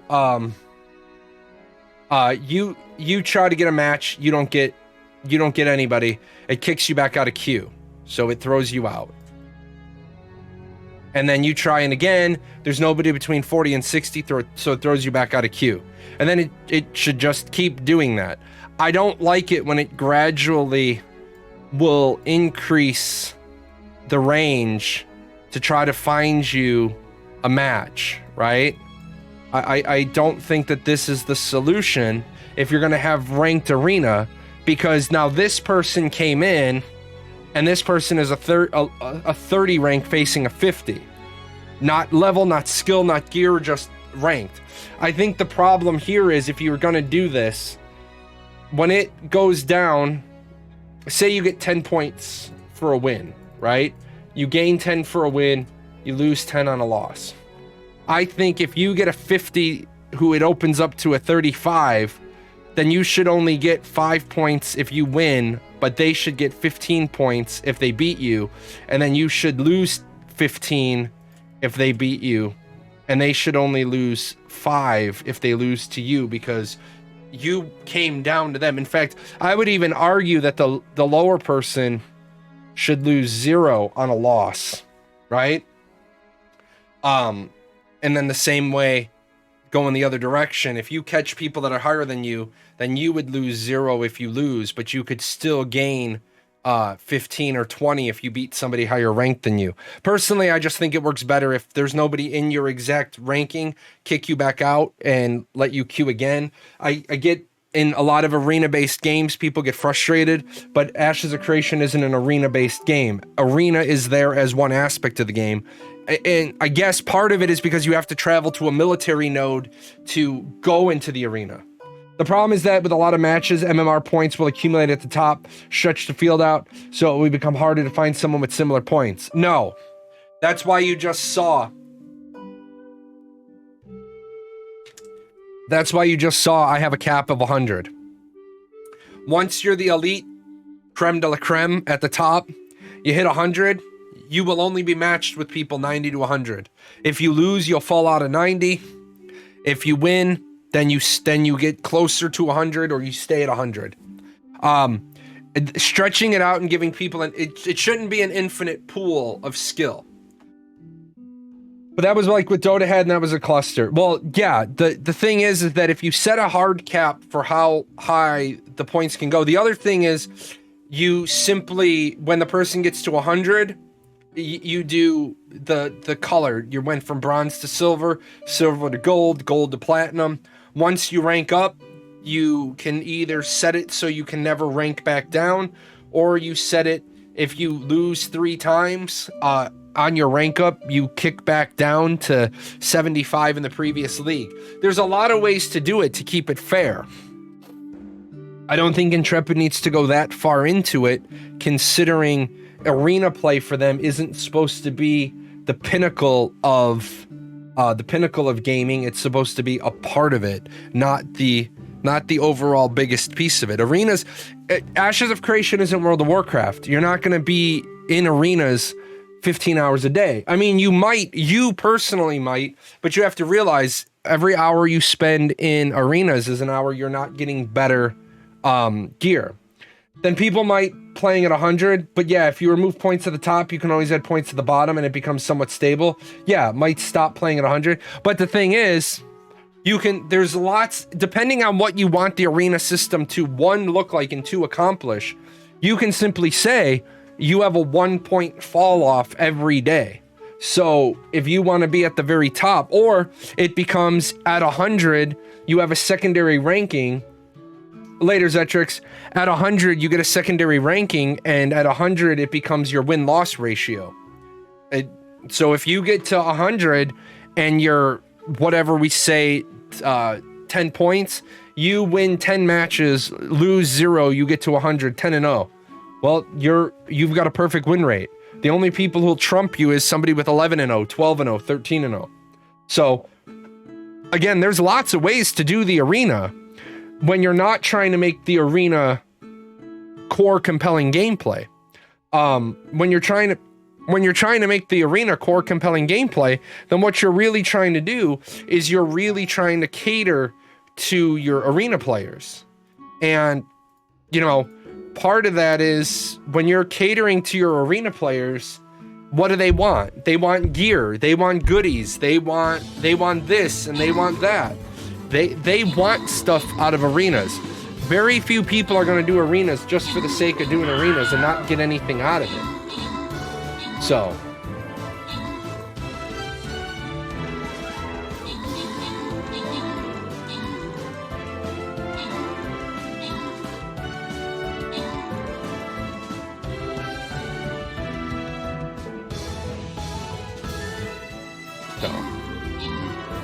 that's possible. In Trackmania, they take points every month and give you some rewards for the points. Yeah, and that's the way it should work.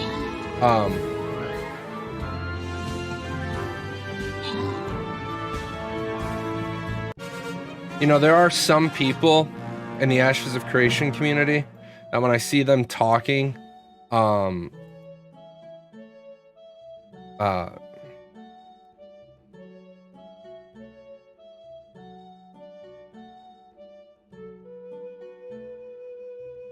I'm just like, I'm glad I'm not in there right now. There are just some people, man, that are, you know, what's up? It's Faisal. It's Hot Faisal, hottest member of the Ashes of Creation community ever to grace us with his presence. So hot, he appears on so many, different, broadcasts. Booking fee. Thousands of dollars an hour to have Faisal on your show. I can't afford it. Too much money. Too much hot sauce in the Faisal. In League of Legends, I always thought my MMR was messed up, but I guess it's easy to feel that way when the losses impact you more than the wins. Yes. Can't compete with the top hat. That's right. You can't compete with the top hat. Nobody can. It's like trying to box with Tyson. Can't compete. Let's see. The rewards for the arena are gear enhancements, titles, and cosmetics. The reason why gear enhancements are on there is because gear enhancements are part of the PvP season.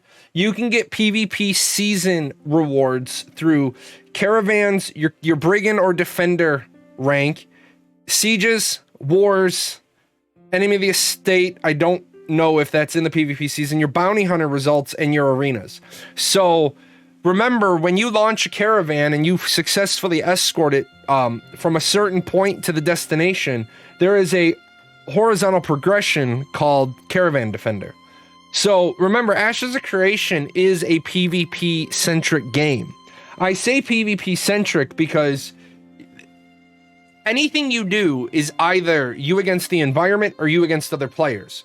Well, that's like that in every game. Leveling is PvE, unless you can level by killing people, which in Ashes you cannot. So Ashes is a PvP-centric game.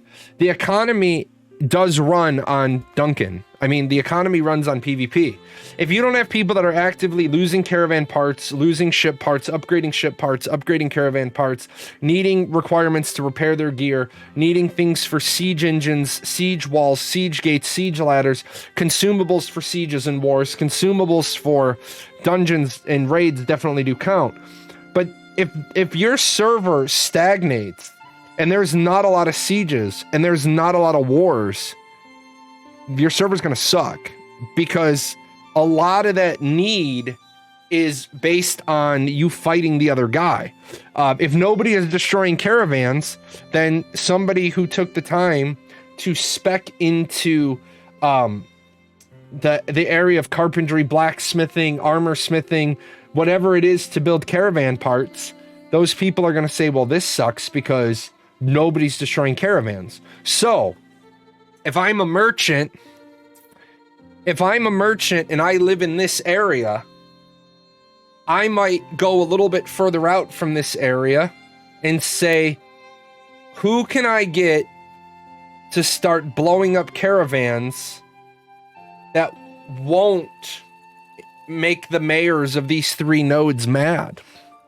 Maybe I pay some brigands to wait until they're away from the Gold Brick Road, and maybe I get them to attack outbound caravans.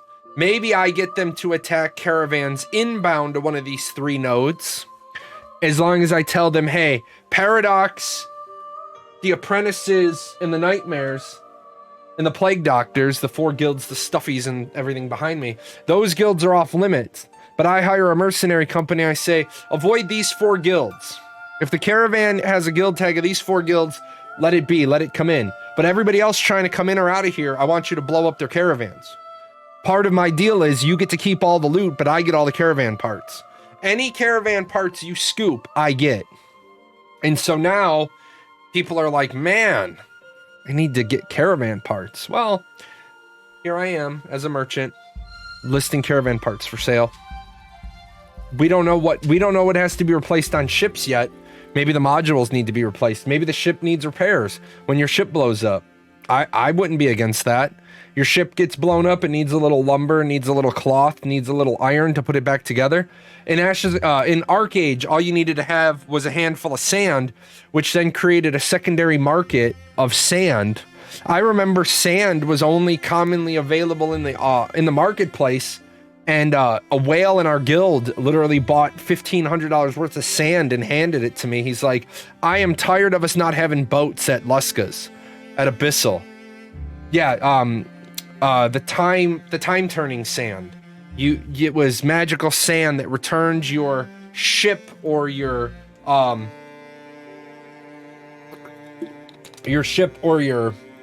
hauler back to a state that it was summonable.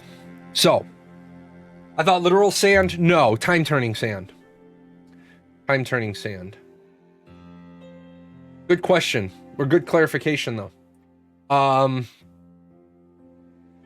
So, big questions from, big things from the live stream, or the interview that Steven did. Number 1, Steven said there's about 120 people working on the project. I thought the number was a little bit above 130. However, there are people who come, there are people who go. As we know, Lieutenant Toast, her last day of work was on Friday. She has moved on to other bakeries. There's no good bread joke there. She's moved on to other things that are not in the gaming space. We know Jeffrey Bard left to go work at Skydance Interactive. Peter Pallone left to go work on his MBA You know, and a lot of people were like, why are these core people leaving Intrepid Studios? And the problem is, think about, I want to put something in a scary term for you, right? If you think about it, if you think about this, and I'm about to psych so many of you out, you're gonna be like mind blown here. Ready? Assuming that you get your first job, right? Assuming that you get your first job at 18. Okay. So hold on, I want to do this for the mind blow effect. So let's say you are going to work until you are 65, okay? And you get your first job at 18. 65 minus 18, right? You guys, this is gonna completely, you're gonna be like, oh my god, it's been this long, right?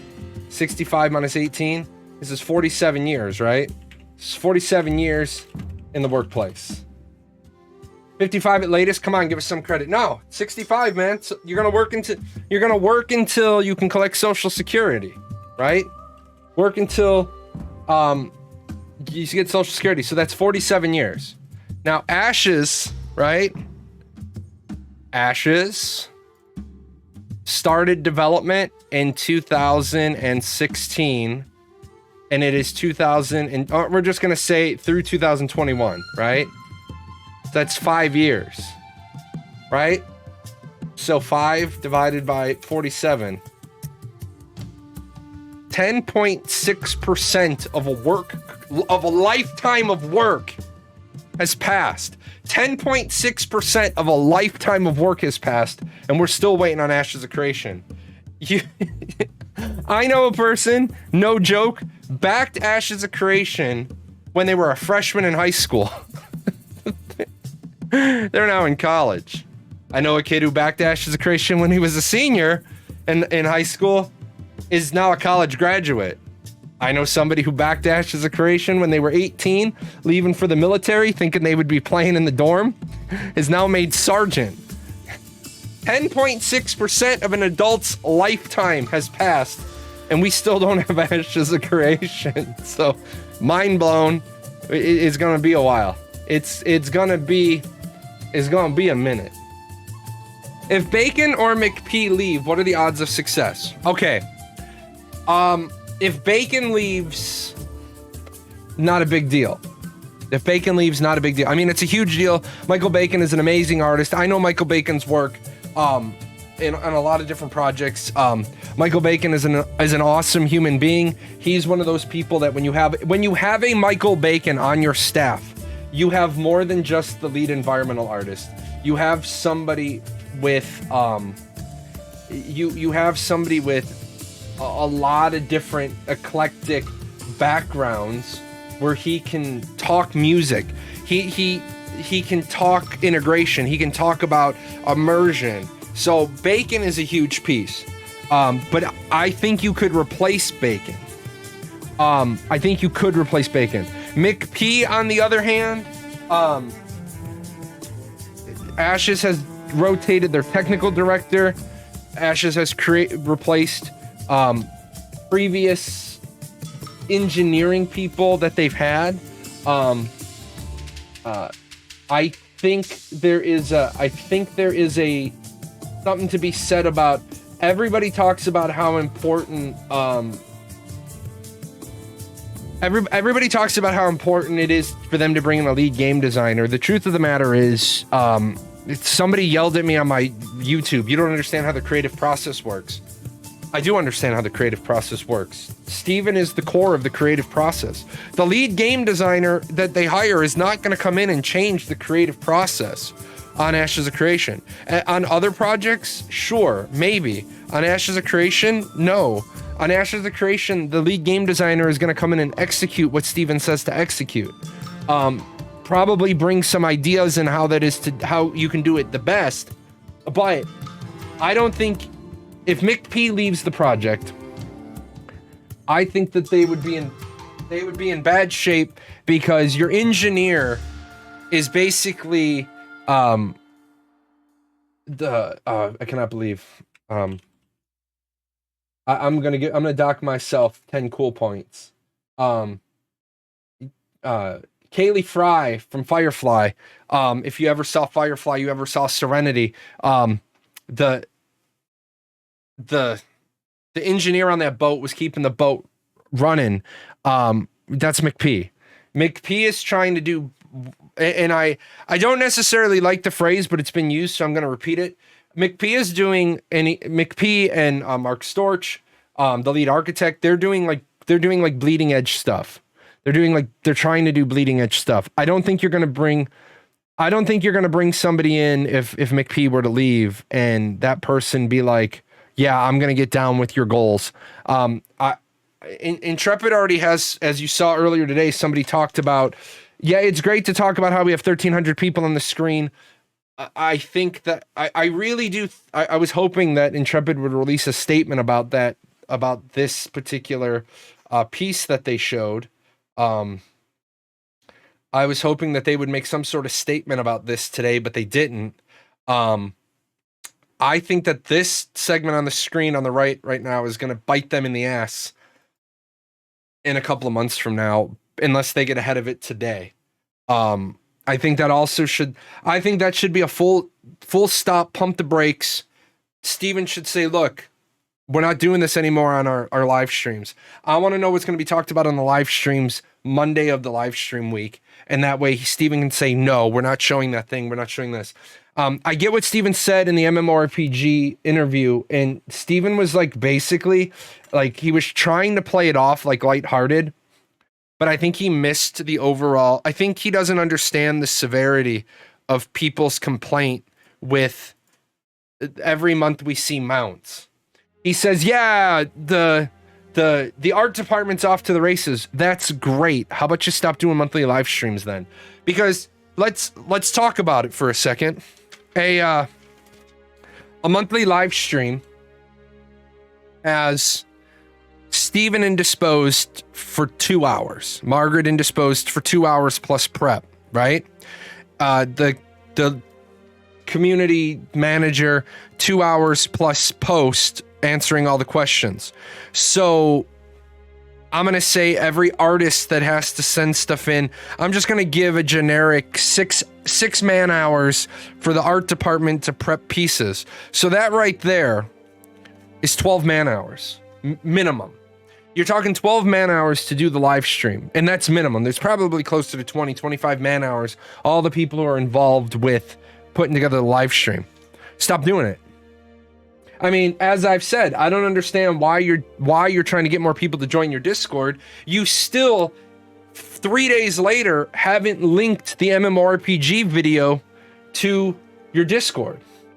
Every month I'm like, is combat closer to being finished on a mount? Throws computer. And here's the problem with that.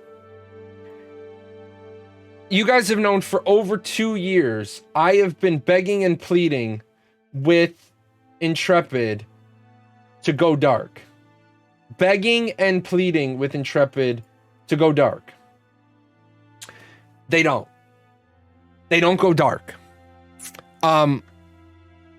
I want you to, and I know that he changed out the video, so the numbers are a little jacked, but one of the things I was talking about with my own community, MMORPG on their YouTube has 39,000 subscribers. The video got 18,000 views. For a YouTube video, that video is doing amazing, right? Doing amazing because the subscriber to viewer ratio is 7 to 14%. If you want to know, if a YouTube video is successful, take the person's subscriber count. 7% of it is the floor, 14% is the victory. If they get 7 to 14%, they're winning. Anything over 14% is gravy. They got 18,000 views on 40,000 subscribers, so that video is killing it. Except the fact that the Ashes of Creation community supposedly has 4 million subscribers, or 4 million registered accounts. I was away and not able to talk from an earlier segment about Arenas and Award. Going off that, Do you think that they will have PvP only stats? No, they won't have PvP only stats. They've already said that. PvP only stats suck. It completely unbalances the game. And in a game that's... The reason why they won't have PvP only stats is because they plan on having 80% of their content, dungeons and raids, be open world. So, let's see. Why can't we have a Steven only update, say once every 3 to 6 months, and have him just recap milestones? Because they just let Margaret do the Art Cosmetic monthly update. You know, I think at this point they're looking for anything that they can show off monthly, and the simplest way to not have to show off something monthly is to just don't do it monthly. I liked when they had their UI guy come on and talk about what he was working on. They should do things like that more often. The problem is that they can't do things like that more often because they set a bad precedent, and then unfortunately a lot of Intrepid Studios ideas got poached. And I don't care if you're a New World fan or not a New World fan. I played New World all the way back in the very first alpha when that was what? December of 2017 or December of 2018. I'm getting old. I don't remember what year it was. And when I played it, it was an awesome survival game and I loved it. And Wolfus came over because Wolfus only lives a mile away. Called Wolfus over. I wanted her to look at it. And I said, this is a survival game. Wolfus is a big Ark player. I call the original version of New World Ark without the dinosaurs and 7 Days to Die without the zombies. It was amazing for survival game players. As it evolved, they completely became Ashes Light. Anybody who says Ashes of Creation didn't influence New World, you're lying to yourself, or you're just completely full of shit. When we first started playing New World, there were no NPC towns. It was fort building. You built the fort. You defended your fort. It was like Atlas.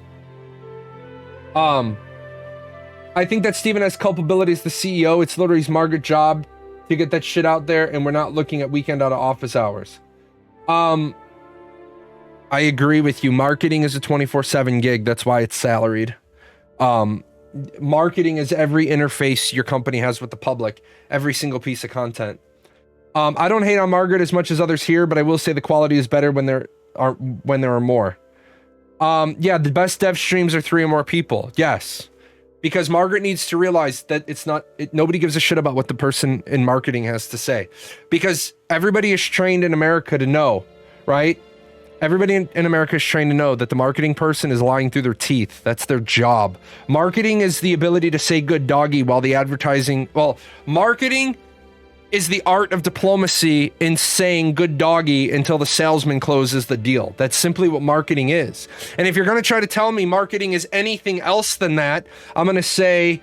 Okay, well then all the people that I know at Leo Burnett and all the people I know at DDB Needham, DDB Worldwide, are going to say, no, basically marketing and advertising is getting you to sit, stay, and heal and open your wallet. Let's see. I don't think it's that people here literally hate Margaret. It's just there's an observable lack of professional quality displayed from her being in a lead position. Yes. I think she's a great person. I will say good things when good things need to be said. I'll back Margaret up when somebody shit talks Margaret, like somebody talking that Margaret didn't take care of the content creators with packages, or they kind of insinuated that Margaret took incredibly good care of the content creators with branding kits and stuff. I tell the story that I was working on a video on a weekend. I needed a piece of information, and I was still an official content creator. I was in that channel. I pinged Margaret. I said, hey, can you get a word to Steven? This has come up, and I need an answer to it. And because of what it was, and I don't even remember what it was at this point, but it was something that had come up. She got in touch with Steven. Steven got in touch with me so I could put the video out on Monday. If Intrepid goes dark, wouldn't people complain how they're moving away from transparent development? No, because going dark and fixing a problem doesn't mean you're no longer transparent. It means we need to stop and we need to fix the problem. Like,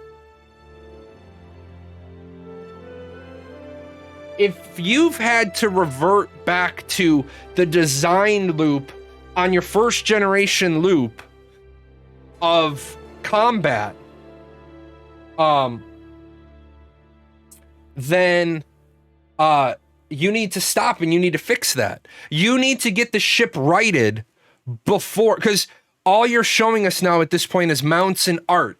You even said in the interview that you understand people make a joke about the art, the mounts, and the artwork. You understand, like, you're being cheeky. You're being cheeky with the mount thing, and you're making jokes about it. If you're at the point where you're making fun of yourself because you're going along with the community complaints, then you're being cheeky, and you're gonna get clapped on them cheeks, because people are gonna say you really don't have a game behind it. A live stream once every 3 months would be fine. They seem to have more to show. Exactly. I wouldn't mind if all of Intrepid went dark. There's too much shit on. There's too much to shit on, and there's also hype building that's ultimately leads to disappointment. Here's the other problem. As I've said, Intrepid gets more inconsistent every time they talk. Now the alpha map is only going to be 220 square kilometers. Well, I sent in a request for clarification from Steven, and I didn't get one, and I can't not talk about this. You said previously that the Alpha 2 map, Alpha 2 is going to be the longest running. It's going to be feature complete. The purpose of Alpha is everything. Everything's going to be tested. Nothing's going to be held back. Unless there's something where they're not going to give the Alpha server the full map until it clicks into beta, and then that's different. That's a different statement. But what happened is you have statements that don't line up. You're going to test everything. All the nodes are going to be available. Everything basically but the lore is going to be available. And now you say that the Alpha 2 map's only going to be 220 square kilometers. Well, let me just, for the sake of discussion here, it took you 4 years to get to a 70 kilometer map. It's going to take you another year to get to a 220 kilometer map. So 2023 we'll get to 320, 2024 we'll get to 420, and then 2025 we'll get to 480 plus the Underrealm. So add on another year. We're already in 2026. Why don't you stop showing off every step of the way? Why don't you go dark for 3 months? Hell, you can blame me. Intrepid Studios can make me the most vilified, content creator. Be like, you know what? Since Jay won't ever shut up on his show about us going dark, we're gonna go dark for 90 days, and we're gonna show you what 90 days of not trying to do marketing, not trying to do hype can look like. Let's remember, alphas are for systems, betas are for content. No, the fuck they're not. No, the fuck they are not. That is 100% absolutely incorrect. I hate when people say that shit. The game is feature complete. The game is feature complete on the day you go from alpha into beta. Alpha into beta is the feature complete transition. Beta is for fine-tuning systems, bug hunting, and other exploits that were missed. There is no new content introduced into beta if you are using the proper definitions and terminology.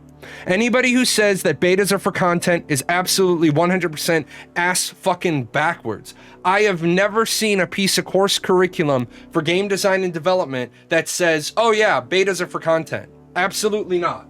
Absolutely not. Absolutely 100% incorrect. And I hate that shit, because gamers then don't even know what the hell they're supposed to know. And this is what I said. Intrepid Studios should be teaching the game community what words mean. The 3 major milestones of game production are alpha, beta, and gold. Alpha, you have your game completely put together, but assets, gameplay, and levels are still being tweaked and tuned. Beta, your game is finished and now subject to testing to find bugs, fine-tune gameplay, and deal with any last-minute revisions. And gold, also referred to as gold mastered. The game is complete and launched. Note, this is not always the case, as some games continue to be tweaked when they have gone gold. I absolutely positively hate when people start saying, yeah, if you are introducing content in beta, you failed to execute a finished game. Absolutely. The problem is nowadays people are used to COD and such betas. Exactly. No, what I meant. Alphas are for testing your systems and major interfaces. Betas are for testing content. No, betas are not for testing content. Again, content should be tested in alpha. There are a lot of things that go on in alpha. I don't know why companies feel it. Well, basically, so everybody knows where this bullshit has come from, it's because companies need to start selling while the game is still in development because they're broke. But they're able to do this they are able to do this because MMORPG players are so fucking desperate for a game that they're willing to pay $250, $375, $500 to get into a testing environment. What's a good practice to get feedback on systems before alpha? You don't get feedback on systems before alpha. Why would you need feedback on your systems before alpha? You either design something that's good or you're wishy-washy. The phrase, if you build it, they will come. You need to have a good product. You need to have good ideas. You've done market research. You don't get feedback on your thing. You do market research to find out what is the market looking for. Fortnite is a good example. Beta is for bug testing, exploit hunting, UI testing, controls, and user experience tweaking. Yes, that's what beta is for. Absolutely. And then beta is for the start of marketing, unfortunately, because we no longer do beta restricted to the company. So, but companies wanted, like, I love 7 Days to Die. You guys know I'm a huge 7 Days to Die fan. I love 7 Days to Die. I love 7 Days to Die, but they're on Alpha 20. Please find your inner Irish and please find your ball sack and get to the point where you're going to launch your game. You've made $50 million in sales or more and you're afraid to launch your game? You've changed the damn game 16 times. Don't you test content and test servers? I mean, after the game has already been released. So, yes, you do test content on test servers after the game has been released. But once your game has been released, you're no longer using the phrases alpha or beta. But you have a gold standard, and then what you're doing is, if you're doing it properly, then you would have the launched game, right? You would have the launched game 1.0, and then you would have 2.0, but you would have this going on. And I need to... Where did... What? What is... Uh-oh. I think my, Oh, there it goes.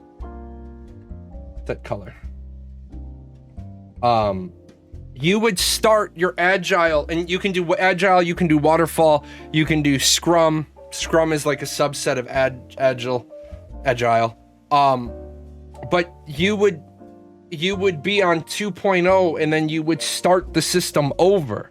The one thing Final Fantasy does really well, one thing WoW does really well, is that they have the next expansion working on. They have the next expansion ideas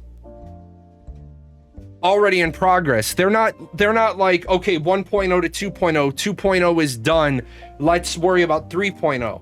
They're doing 1.0 to 2.0 at the same time. They already have a team going at, like, they've already kind of waterfalled it out. This is what we're gonna do. This is what we're gonna do. And then they have tiger teams already established. Okay, this is what we're gonna do after we do what we're gonna do. So they don't finish 2 and then start working on 3. When they finish 2, that team starts to work on 4. What's the incentive for a company to finish a game if they can get people to pay for them while it's still in unfinished state? Absolutely. What did I think about the Unreal Engine 5 video? I thought the Unreal Engine 5 video was really, really good. I thought the Unreal Engine 5 video was amazing. I thought it was the right decision at the right time. I'm pretty sure that Steven was wanting to talk about Unreal Engine 5 for a long time. However, he wanted to keep the cat in the bag. I think it was the right time to do that because they're busy prototyping new combat systems. So yeah, Blizzard had story writers working on Wrath of the Lich King while WoW was still in closed beta. Yep. They knew where they wanted to take the story years and years and years in advance. I think going to Unreal Engine 5 while they're busy simultaneously working out their combat issues is the right decision because people frustrate me, man. People frustrate me. They want They want the game. Like, people in the testing channels are like, I wish they would give us testing. And I'm like, testing for what? What exactly do you think they have in a finished enough state that is presentable for testing at this exact moment? Well, I just want to play. Then do you not understand testing? They're not going to put the servers back up until, number one, they need player input on combat. Or number two, they say, fuck it, this is the combat we're doing. And then I watched a chief of mine do once, we had to take the traveling road show to a bunch of different bases to explain a change. And every time I went with my chief, I had to explain a part of it. He had to explain a part, then I had to explain a part, then he had to explain a part. And after a couple of bases, we changed how we did it, because I would go up there and I would start talking, and I was only an E5, and people would yell at me because I'm explaining to, you know, officers and high-ranking enlisted how things are happening. And the chief had to keep walking up next to me, and he'd put his hand up. Big dude. He'd put his hand up. He's like, this isn't open for discussion. This is happening. And so what we did is he just changed the order. He just started doing the first piece. He's like, a lot of you aren't going to like what we're going to say today, but when my NCO gets up here, don't yell at him. This isn't open for discussion. This isn't a could we, should we, do we have to, is this a good idea? This decision's already been made. This is happening. He's going to explain how we're executing, and then I'm going to answer any questions.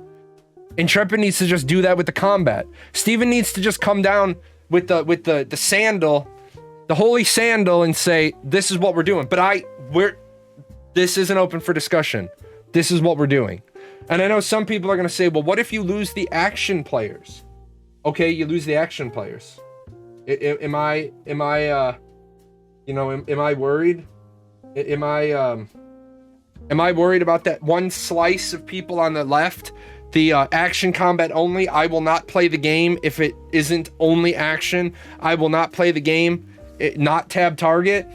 So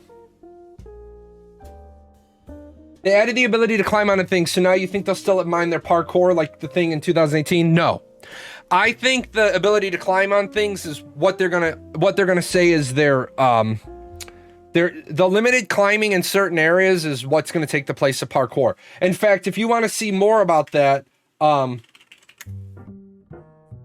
actually have an entire video on my YouTube about parkour, and a lot of people have left feedback. That's the big thing, guys, and I'm gonna shamelessly shill here. Two things, since it's kind of mid-show today. Number one is my gaming YouTube channel. If you guys want to contribute to conversations on Ashes, Intrepid does look at all of my videos. I know this because I quite often get yelled at for things that I said if I say something completely out of bounds. They'll be like, did you really have to say that? Be like, yes, I did. Or if I make a math error, Steven is like a mathematician, jumps out of a bowl of rice. You made a math error. Fuck. Number two, all the music you've heard today is on my PGN music channel. If you all could do me a huge favor, go to that PGN music channel and subscribe. The reason why is it's really hard to get monetized if you don't have 1,000 subscribers, because you can't even apply. And we had a bunch of videos do really well last year. We didn't get any money for that. If you like free music, it's on PGN Music. It's also on Spotify. All the music you hear on my show is all owned by PGN Music. I have my own record label. It's kind of cool. I don't have roadies yet. I don't have groupies. I want that though.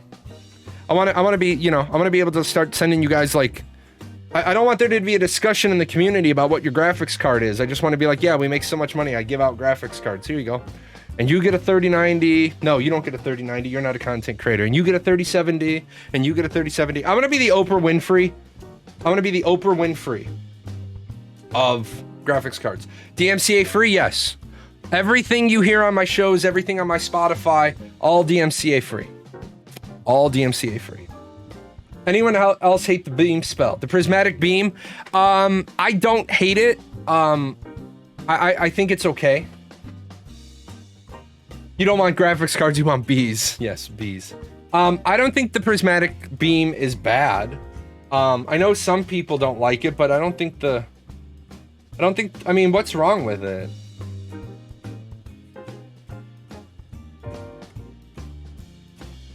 I mean, people have said that a bunch of times. What's wrong with the prismatic beam? They're trying, I mean, You're never going to please everybody. And that's one of the things I wish Steven would just go back to. I wish Steven would go back to, this is the project, I have a vision, we're gonna deliver on that vision, and then we're gonna talk about it. Now, the fireball animation, when 98% of your community tells you that's a bad animation, jumping up in the air, doing a 3/4 turn pirouette and throwing a fireball, yeah, that was a little over the top. We didn't need all that. That was a little bit too muchness. But I don't think that there is, I don't think there's any problem. Yeah, fireball was the worst. And I think 98% of the community agreed with you. People say they don't like the prismatic beam. I don't have a problem with it. I'll tell you, I wasn't too fond of one of the cleric spells. The friggin' jazz hands. Hey, guess what? I'm gonna heal you. Jazz hands! Where did it go? Oh, now it drops on you? It was really weird. I don't know why I hate the beam, it just looks odd to me. Well, you have a Z in your name, so it just looks odd to me too. It would be good if it was part of a cutscene, but not combat in game. Fireball, that is. Yes, exactly. By the way, don't feel bad. I used to have an 8-letter character name with 3 Z's in it. 3 Z's, 4 O's, and an R. People hated me. My character's name was Zozo Rozo because I was a Taru Taru from Final Fantasy XI, and people would be like, dude, too many Z's. Stop it. How much filler do you think they should be used in the game for combat? Would you prefer players have 20% left attacks and 80% action abilities? 20% left attacks? What do you mean left attacks and action abilities? No. Left click? Hell no. Hell no. Yeah, the video on proximity chat is, you guys on this show, you guys always get the videos a day early, so there's the proximity chat video. I don't want there to be 80% action abilities unless you mean abilities, left clicking abilities. I don't want action. Okay, I don't think Intrepid Studios is the team of people that are going to crack the code on Action Tab Hybrid, and I have that video up on my YouTube because I don't want to continue to have to action abilities in general. Yeah, no, and I don't think it should be 20% left click. I don't think it should be 5% left click. I think the only thing that should be left click is your filler attack, and that's it. I think the only thing that should be left click is your filler attack. And then the game would be almost tolerable. I think you should be able to left click from the tab camera. Somewhere along the line, Intrepid had somebody on the team who had a voice, have a lot of bullshit, and I'm still amazed that they went the direction they went. Guild Wars 2 is tab and feels very actiony. Guild Wars 2 is, okay, here's the problem with Guild Wars 2 in the discussion. Guild Wars 2, like, people who want to quote Guild Wars 2 like to say Guild Wars 2 is action combat, and Guild Wars 2 is not action combat. Guild Wars 2 is action camera. Is tab like point to click in MOBAs? No, tab is I hit tab, I select the target, and I hit 1 through 9, or shift 1 through 9, or control 1 through 9, or alt 1 through 9, and I activate the abilities on my hotbar. Tab target is simply referred to as tab is traditionally the key you use to cycle through targets. But Guild Wars 2 is not action combat. Guild Wars 2 is an action camera. Why is that an important distinction? That is an important distinction because tab players who want to somehow acquiesce to the intentions or the needs or the desires of the action crowd are like, well, we could just do Guild Wars 2. And I'm like, no, we can't, because 50% of the action crowd thinks Guild Wars 2 sucks. The other half want BDO. What type is the New World combat? That's action combat. You have to line up your cursor. So unless they've made a change to the New World I'm not aware of, New World is what people are calling action, is action. You line up your cursor. If you don't line up your cursor, you miss. Even when you're trying to heal, you line up your cursor. If some idiot walks in the middle of your way, some idiot walked in the middle of your way. Healers hate action combat, except like one particular healer on the Ashes of Creation Discord, and she doesn't get a vote. because she doesn't damage deal as a healer. So nobody cares about your opinion. I don't like to damage deal as a healer. That's great. Go away. Then I should be full health all the time. Then she says, well, I like to play the game of how low can your hit points go. Well, then what are you doing? What are you, if you're not damage dealing, what are you doing? What kind of system does BDO have? All right, so all you BDO fans, you're not going to like me here. You have a skill-based action system with waterfall stats. Why?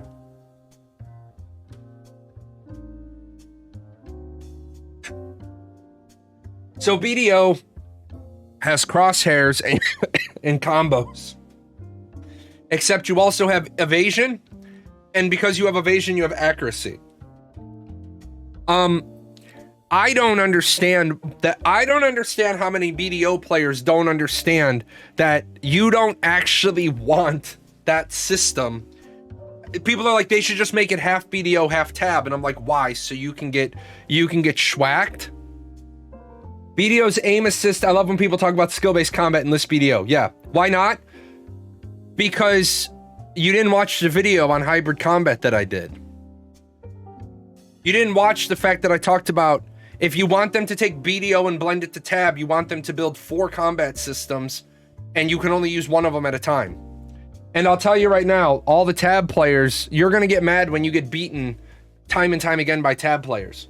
Because BDO's system already incorporates waterfall stats. So when you say, I want the BDO system, what you're ultimately saying is, I want to have to try to hit somebody who can have a 35% evasion. And I have to stack accuracy because I have to have an accuracy check and my manual skill. While they don't have to have a manual skill, they just tab target me and hold down 1. So even if you aim right, you can still miss. Yes. In BDO, what people do not realize is that if you don't have your accuracy stacked and they have their evasion stacked, you can literally walk up to them in BDO, you can have your crosshairs directly on them, you can hit the button and you can still be evaded because they have a waterfall evasion stat. And that is essentially when people say, well, I want a skill-based game, and like Cartho said, yeah, you will smack them point blank and you will still miss. Like Cartho said, BDO has aim assist. Isn't it easier to implement into tab target that way? Yes, it is. But the problem is, and if you look at my video over on the YouTube, it goes into a lot more detail, right? But the punchline here, the punchline of the joke on my broken screen today is because I turned all my monitors. Ready? So here's the problem. You go through the hassle of lining up the crosshairs right there. You go through the problem. Evasion stat only affects damage.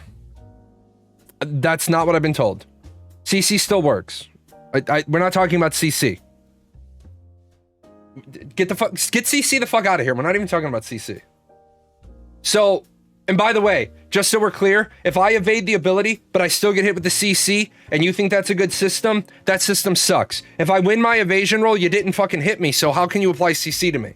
But without going into that, you can literally have it lined up on the crosshairs and still have a miss. Because they have a base evasion. And that's called waterfall. That's called the waterfall roll.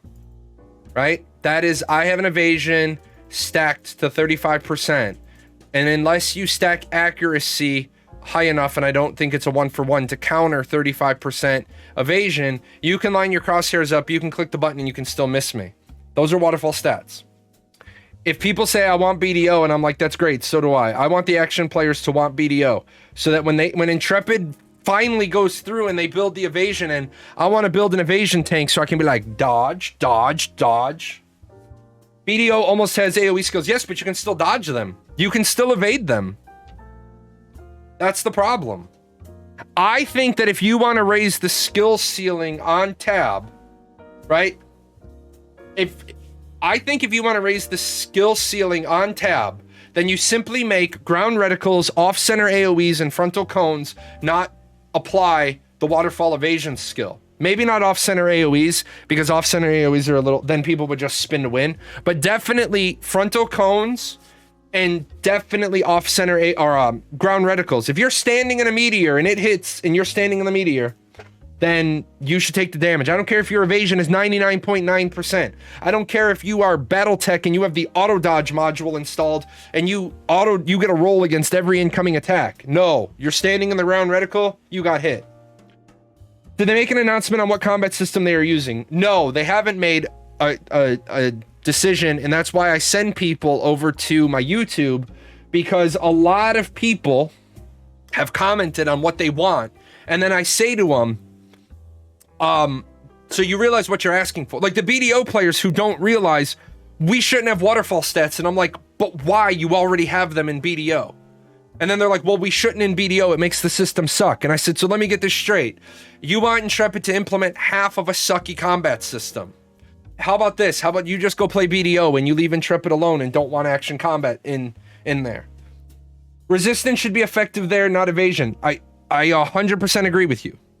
People can ask all they want for BDO combat and other suggestions, but it's futile because Steven didn't ask for opinions. That's 100% incorrect as well. Steven did ask for our opinions on combat. Steven has repeatedly asked for our feedback on combat. So, yeah. Didn't Steven encourage people to talk about Ashes of Creation? Yes. Yes, he did. Yes, he absolutely did. So, with that said, as I showed on a poll, not that type of poll, you dirty people. Let me get over to where I need to be. Nope, that's not where I need to be. We tried. And like I said, I apologize, guys. I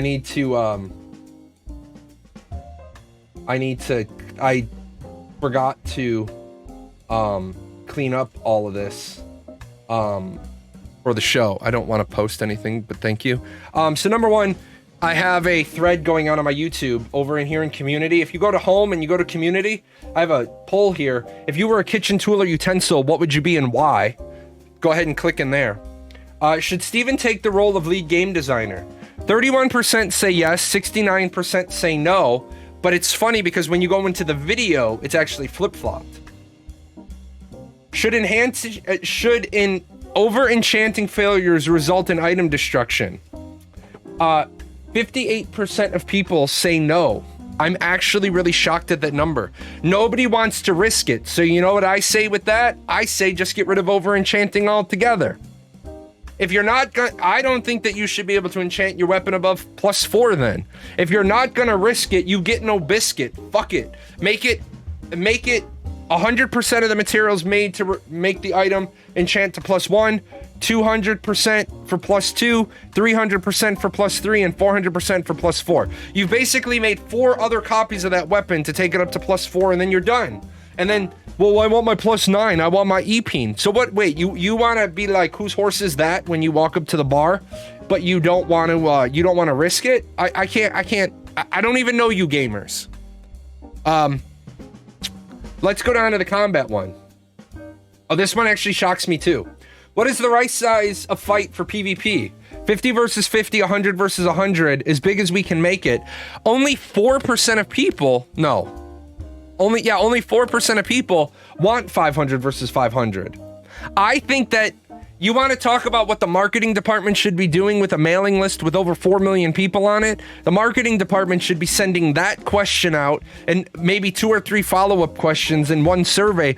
Hey, maybe you should poll your 4 million plus registered users to figure out what you're building for. Because right now, it doesn't look like people even want you trying to have fights that big. 250 versus 250 might be big enough. Maybe complete destruction is in the way. Maybe over-enchanting results in degrading. No, you need to go watch the video. I have a video on over-enchanting as well. Most of the time when it's something we're talking about, I already have a video over there. My YouTube channel, you should literally just spend about a day and a half there watching all the segments and being like, oh my God. The other place you can go if you want to get smart on Ashes is Ashes 101. But we've taken a lot of these and we've dove into the deep end. But here's the big one. What type of combat do you want? Okay, look at here. Look at here. Straight tab 5%. Tab enhanced. 46% of respondents want tab enhanced. 14% want action camera without precision. 17% want precision action combat, and 18% just want some hybrid combination. So if I take 46 plus 18, 64 plus 5% for straight tab, right? We're getting kind of there. I didn't miss anything. I know what it said. That Dark Paladin, that was an exclusionary question. Exclusionary question. You put an exclusionary question in and you get rid of all the people who are responding in bad faith. As big as we can make it is a bullshit answer, because anybody who knows the confines of that question knows that there's technical limitations as to how large you can make it. So you let those people vote how they want to vote, and then you take the rest of the data away from it. I was really only interested in the four. I was only interested in the four numbers. The last one was to just get rid of. If I only gave you the four numbers, then people would vote 500 versus 500, or they would go somewhere else. I wanted to give the people a place. Just so you know, whenever you fill out a survey or you fill out a poll, there is what's known as exclusionary questions. If during the poll you hit this, number 7 is an exclusionary question. If you answer D on number 7, your poll gets removed. It's completely legitimate to do. There's also control questions in a poll. They ask the same question 3 times, and out of 100 questions, they ask you the same question 3 times. If you don't answer the same way on all 3, they throw your question out because they know that you're not really putting thought or time, or you're trying to fuck with the results. That's what that question was. As large as we can make it. Good. As large, 100 versus 100 is as large as we can make it. Then we're good. You'll also notice that there's a missing field here because I can only have 5. I couldn't put 250 versus 250 there. I mean, I could have, but I deliberately didn't. So I know what I was doing when I threw out that 39% of the respondent data. I don't want to count their answers, and it's intentional and it's deliberate. Because if I remove them, then everybody else's specific targeted numbers is really what I'm looking for. Because if they thought 500 versus 500 was the number, they would have voted for that. 100, yeah, it's not about what's too big or what's too small. How biased are the results, though, since it's only your community? I completely agree. These should be widely polled with everyone like you suggest. Yeah, that's the thing. And I'm not saying, what I'm saying here is this is empirical data. It's not biased data. It's not biased. The results aren't biased. Because I do genuinely have a 16,000 member community. So the results aren't biased, but the results aren't. The polling data, the total respondents are actually smaller than what Intrepid's margin of error would be if they would give me access to their 4 million person polling thing. There should be one survey question on every poll, or on every monthly email. There should be one survey question. It doesn't mean that you have to make any decisions based on the survey question, but there should be a survey. In fact, there should be a survey. Every monthly stream should have one survey question. I agree with that. But no, the stream shouldn't have a survey question. No. Because what Cobra King is talking about, a bias, if you only ask the stream a survey question, now you are having a bias, because number 1, it's limited to the people who are on the stream. Number 2, it's limited to the people who can be asked to go to the stream. They have a 4 million member community, but they get 4,000 viewers on their live stream.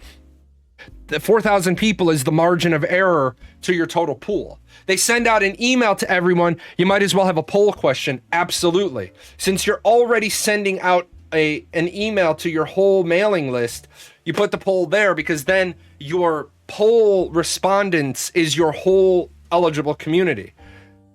Again, it's one of those, I would love to be a marketing director on a product that had a mailing list of 4 million people when we're years before launch. AoE stance about hybrid never made sense to me. Ground AoE directional skills are considered action. By their definition, all popular MMOs are hybrid already. Yes, you are correct. You are absolutely correct.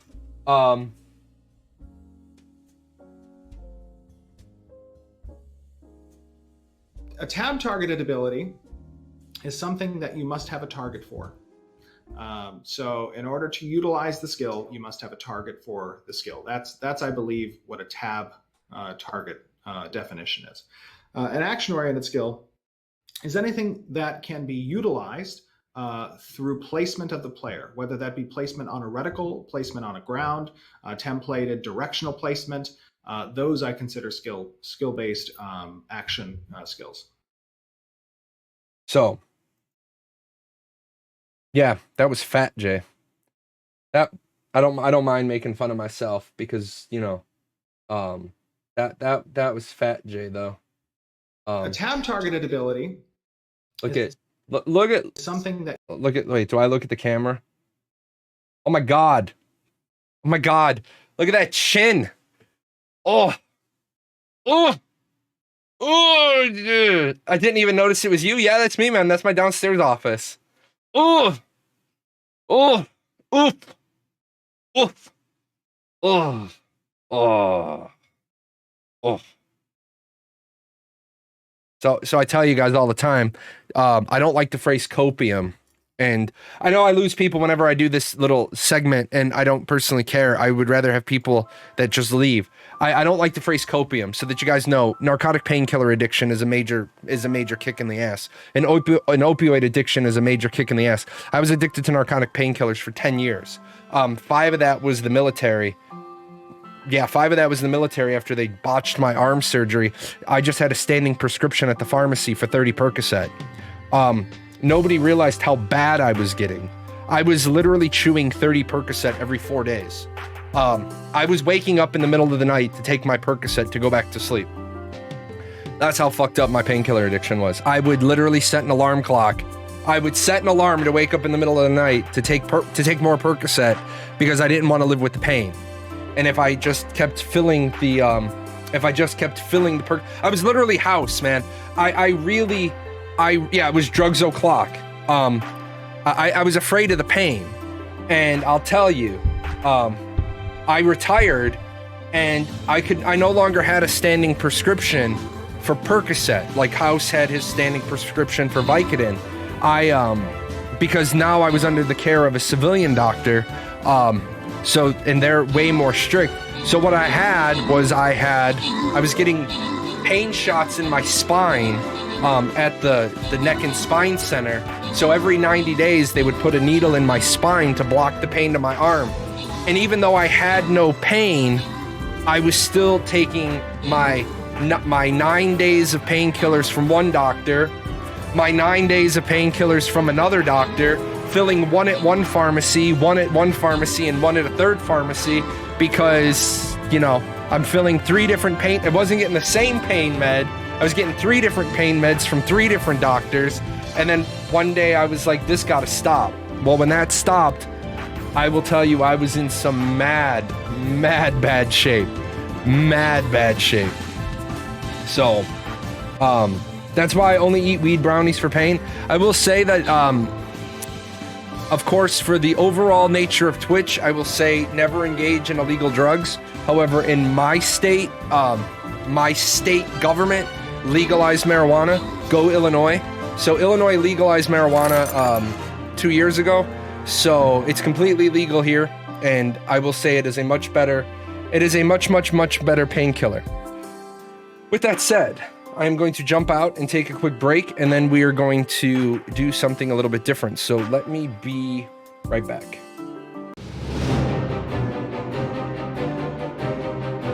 I say, Sprocket, we've reached the end of another video. Time to thank the sponsors. Yes, that will do, that will do. Shall we pop off for a spot of tea?